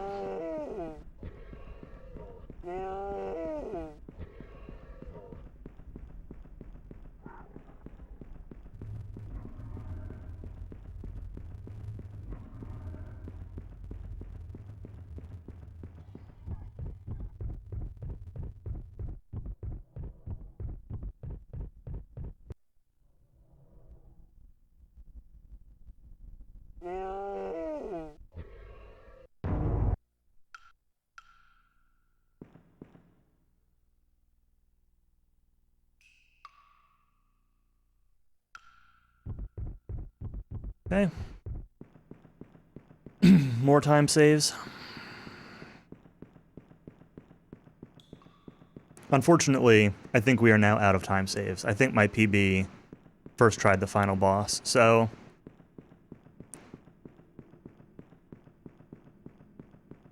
I think from here I can only lose time. I mean, maybe I could save plus or minus a few seconds if everything goes perfectly, but... we are at the end of the run, so it's all down to RNG on the final boss now. And like I said, I did kind of set myself up for, he hurt me. I did set myself up for a little bit worse odds by messing up, my skill points, putting an extra point into Wall of Bones.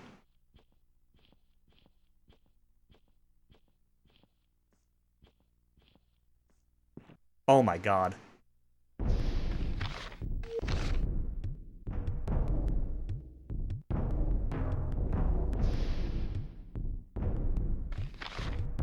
And this is how we lose time.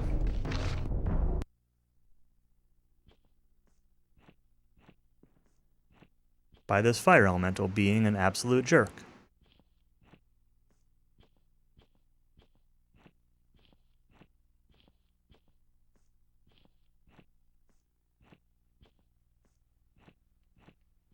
Okay, that wasn't too bad.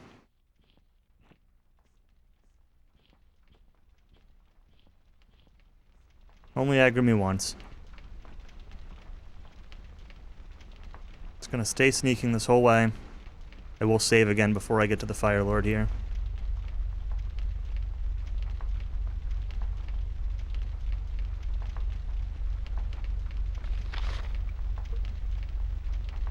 I've done a ton of safety saves this run.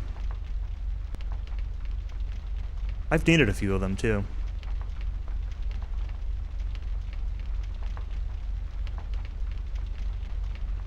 The real big brain safety save was the one after the white at the top of Shamsuk's tower that I was able to reload and fix my disappearing wizard wand. Because that would have been run over if that had been actually gone.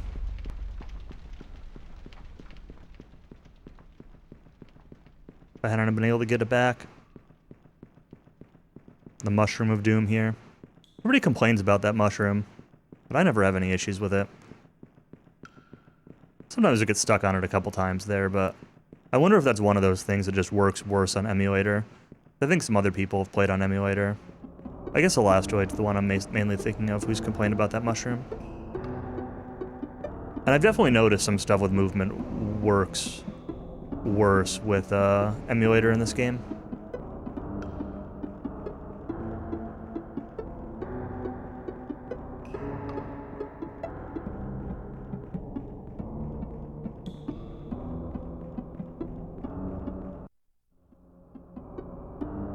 Like, jumping off the bridge on Chaos Isle almost always falls to the ground on emulator, even if you're sneaking.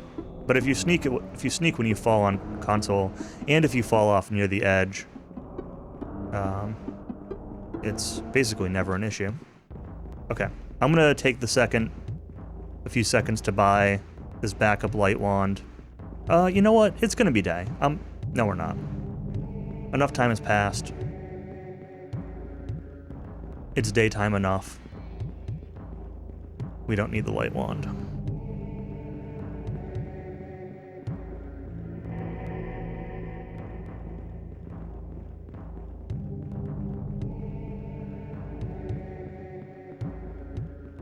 Can you believe that this free one and done 15-minute world record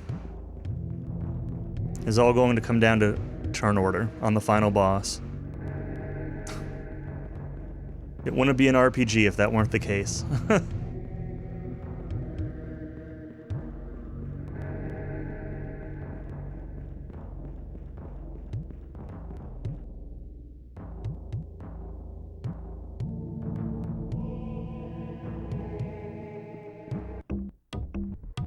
That was scary.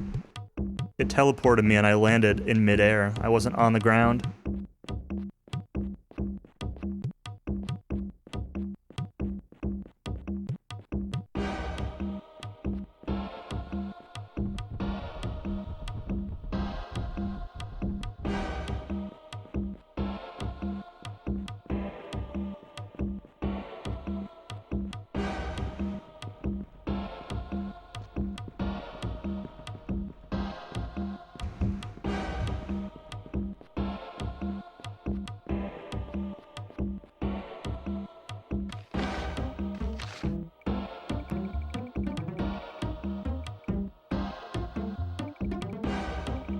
I think everything else is good, right? Yep.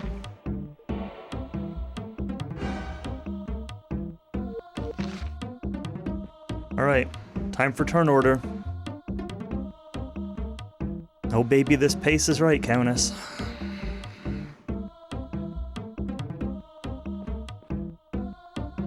I made a mistake and skipped 2 points of dex on Auron, so that's gonna make turn order a little bit worse here.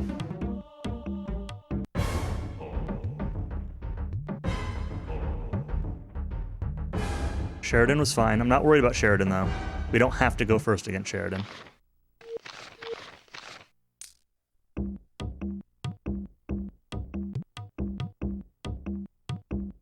So Auron needs to outspeed the boss here. That's all we need.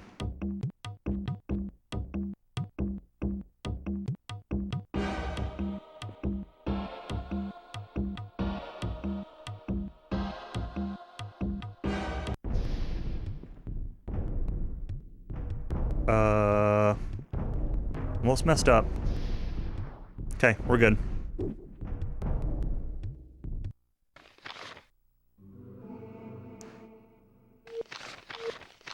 I'm gonna turbo through the rest of this VOD in case people ever talk about changing the game timing so I can retime. I actually saved time on that final split. That's surprising. I don't know how I saved time there. Maybe my PB lost more time than I thought to like the Fire Elemental or something. Forgot that's the last fight. Yep. Sure is.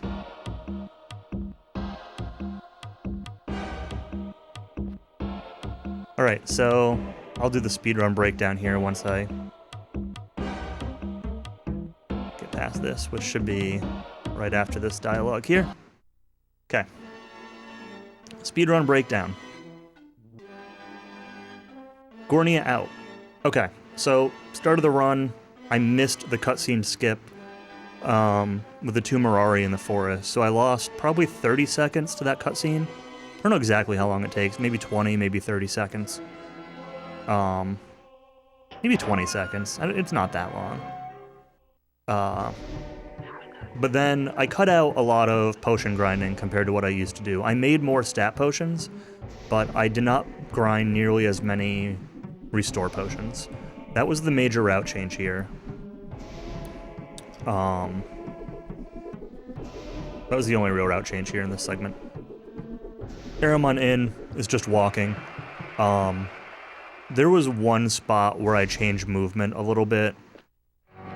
Probably only saved like 5 to 10 seconds of movement. So that's the only real difference there. I must have gotten an encounter there in my PB or something.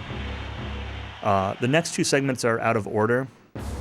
So Kitarak is very different in this run, so my strat now is to not do any shopping in Erromon, go right to Kitarak, pre-buff with a bunch of potions, which, like, I had known about at one point and kind of forgot, and then a YouTube comment reminded me on it, and I was still kind of hesitant as to how much it really matters. I did underestimate a little bit how much time using potions in combat costs, but the real thing was I forgot that if you pre-used a strength potion, you could also pre-equip strength weapons that you didn't meet the stats for, which I also normally did in combat, so I got that extra boost.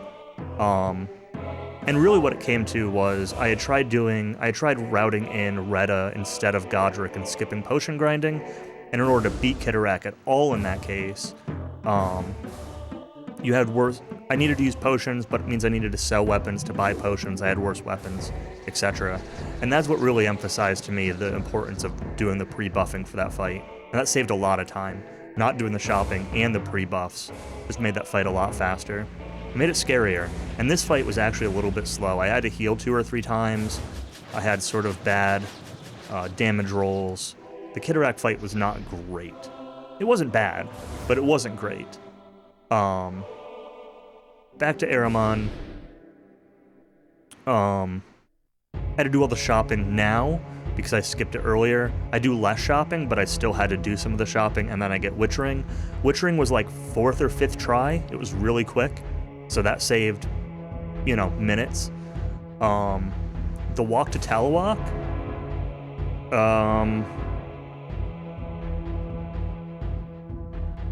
I'm trying to think if that's entirely the same. Did I change anything there? I don't think I changed anything there. I think the only thing I did was I practiced a couple of sneaking sections of when to, like, stop sneaking, like that stupid wandering marauder bandit guy, like when you're going down the hill, and then the cave bear at the top. Like, I practiced that a little bit, but nothing routing changed walking to Talawak. In Talawak, I get 2 more points of stupidity. I raise it to 7. All that does is it gives it a little bit more range. It's not really too useful, but sometimes it just helps, like, cut down movement in combat a little bit. That's the only thing different in Talawak. The walk to Port Saiid, there's really no... there's one difference here. I take a little bit more time to kill off Brenna in the Cyclops fight, because it's quicker than doing it later to the Ogre bosses where I was doing it before. A little bit quicker. It saves her having to, like, move to them. And other than that, the movement's pretty much the same. I might cut corners a little bit closer than I used to, but basically the same. In the port itself, I don't do the 14 inns or 15 inns there anymore. I just get Keelan and leave. Big difference in the Lighthouse segment, I pre-buff Dex on Auron before all the Ogre fights, so he can outspeed with stupidity. Consolidated some of the menus for equipping Keelan. Lighthouse was good, really good. No issues. Chaos Isle, some changes there. I pre-buff in order to melee fight the Griffins. It's scary, but it's fast. On Chaos Isle itself, there's an extra flea to save sneaking down the stairs after the shrine at the top. I did, though, have to take an extra fight because I forgot to put points into intelligence. So I lost like a minute on Chaos Isle by skilling up wrong. Namer's Isle, I did 2 things. I pre-buffed, and I'm more willing now to Wall of Bones Wand the Sorcerer. I've always known it was a thing, but it was always kind of unreliable, but I basically decided that it was worth throwing at least a couple chances out there of hitting it. And it worked. So, worked second try. So I saved a bunch of time not having to manually melee down the Sorcerer. Walking to Terminor. Some slightly different movement just to, like, guarantee avoiding encounters, but no major changes walking to Terminor. I don't know how I saved, like, a minute there. I must have gotten an encounter or something, like the bear in my PB. I don't know. In Terminor, I take all those extra inns to advance time of day for the lunar cycle that I used to do in Port Saiid. Otherwise than that, everything in Terminor is the same. Everything walking to Shamsuck's the same. Everything in Shamsuck's tower is the same. Nothing changes through any of this segment. I did have an issue. Oh, I had an issue way earlier. In Talawak, I had a crash and lost like 2 minutes because I had to reset and redo getting the Amaranth. In Shamsuck's tower, I had an issue at the top where my Wizard Wand disappeared, so I had to reload a save. I spent like a minute fiddling around with my inventory and had to reload a save to get it back. And it broke my Light Wand in the process, but that wasn't a big deal. Walking to the Jundar Gate, I did a slightly different movement. I killed the Dracovern on the way down, and then I ran around the trolls rather than sneaking by them, which is a little bit of a wash here, but it saves time again on the way back. And I had clean movement to the Jundar Gate. I redid all the movement in the Barrow. I messed it up a couple times, and I did have time of day was a little wrong. I had to camp once, and I did get a couple encounters that I didn't mean to. So movement wasn't perfect in the Barrow, but it was much improved. Running back was okay. I had an issue running back through the volcanic segment. I got the Dark and Bad encounter a couple times and probably lost like 40, 50 seconds, maybe a minute to encounters in that section. Oh, and I got the stupid cutscene with Ferris and the zombie on the way back. That cost another minute. So I lost probably 2 minutes walking between Spirit Merge and Naming. And then no real route change at the end. So the major route changes were less money in Gornia, no shopping the first time in Erromon, pre-buffing for Kitarak, making up some of the shopping in Erromon 2, skipping inns in Port Saiid, pre-buffing for all the ogres, running from the thing in Chaos Isle, pre-buffing in Wall of Bones and Namer's Isle, maybe some slightly different walking in this next segments, fighting the Dracovern and different movement to Jundar Gate, different movement in the Barrow, and maybe different movement back to the portal where Shamsuck Tower was. That might be slightly different than it used to. So those are like the big route changes. I say big, it's a lot of little things. It was a lot of like 10 to 20 seconds here or there. A couple of like major segments like the Barrow, but I was not expecting it to add up to 16.5 minutes.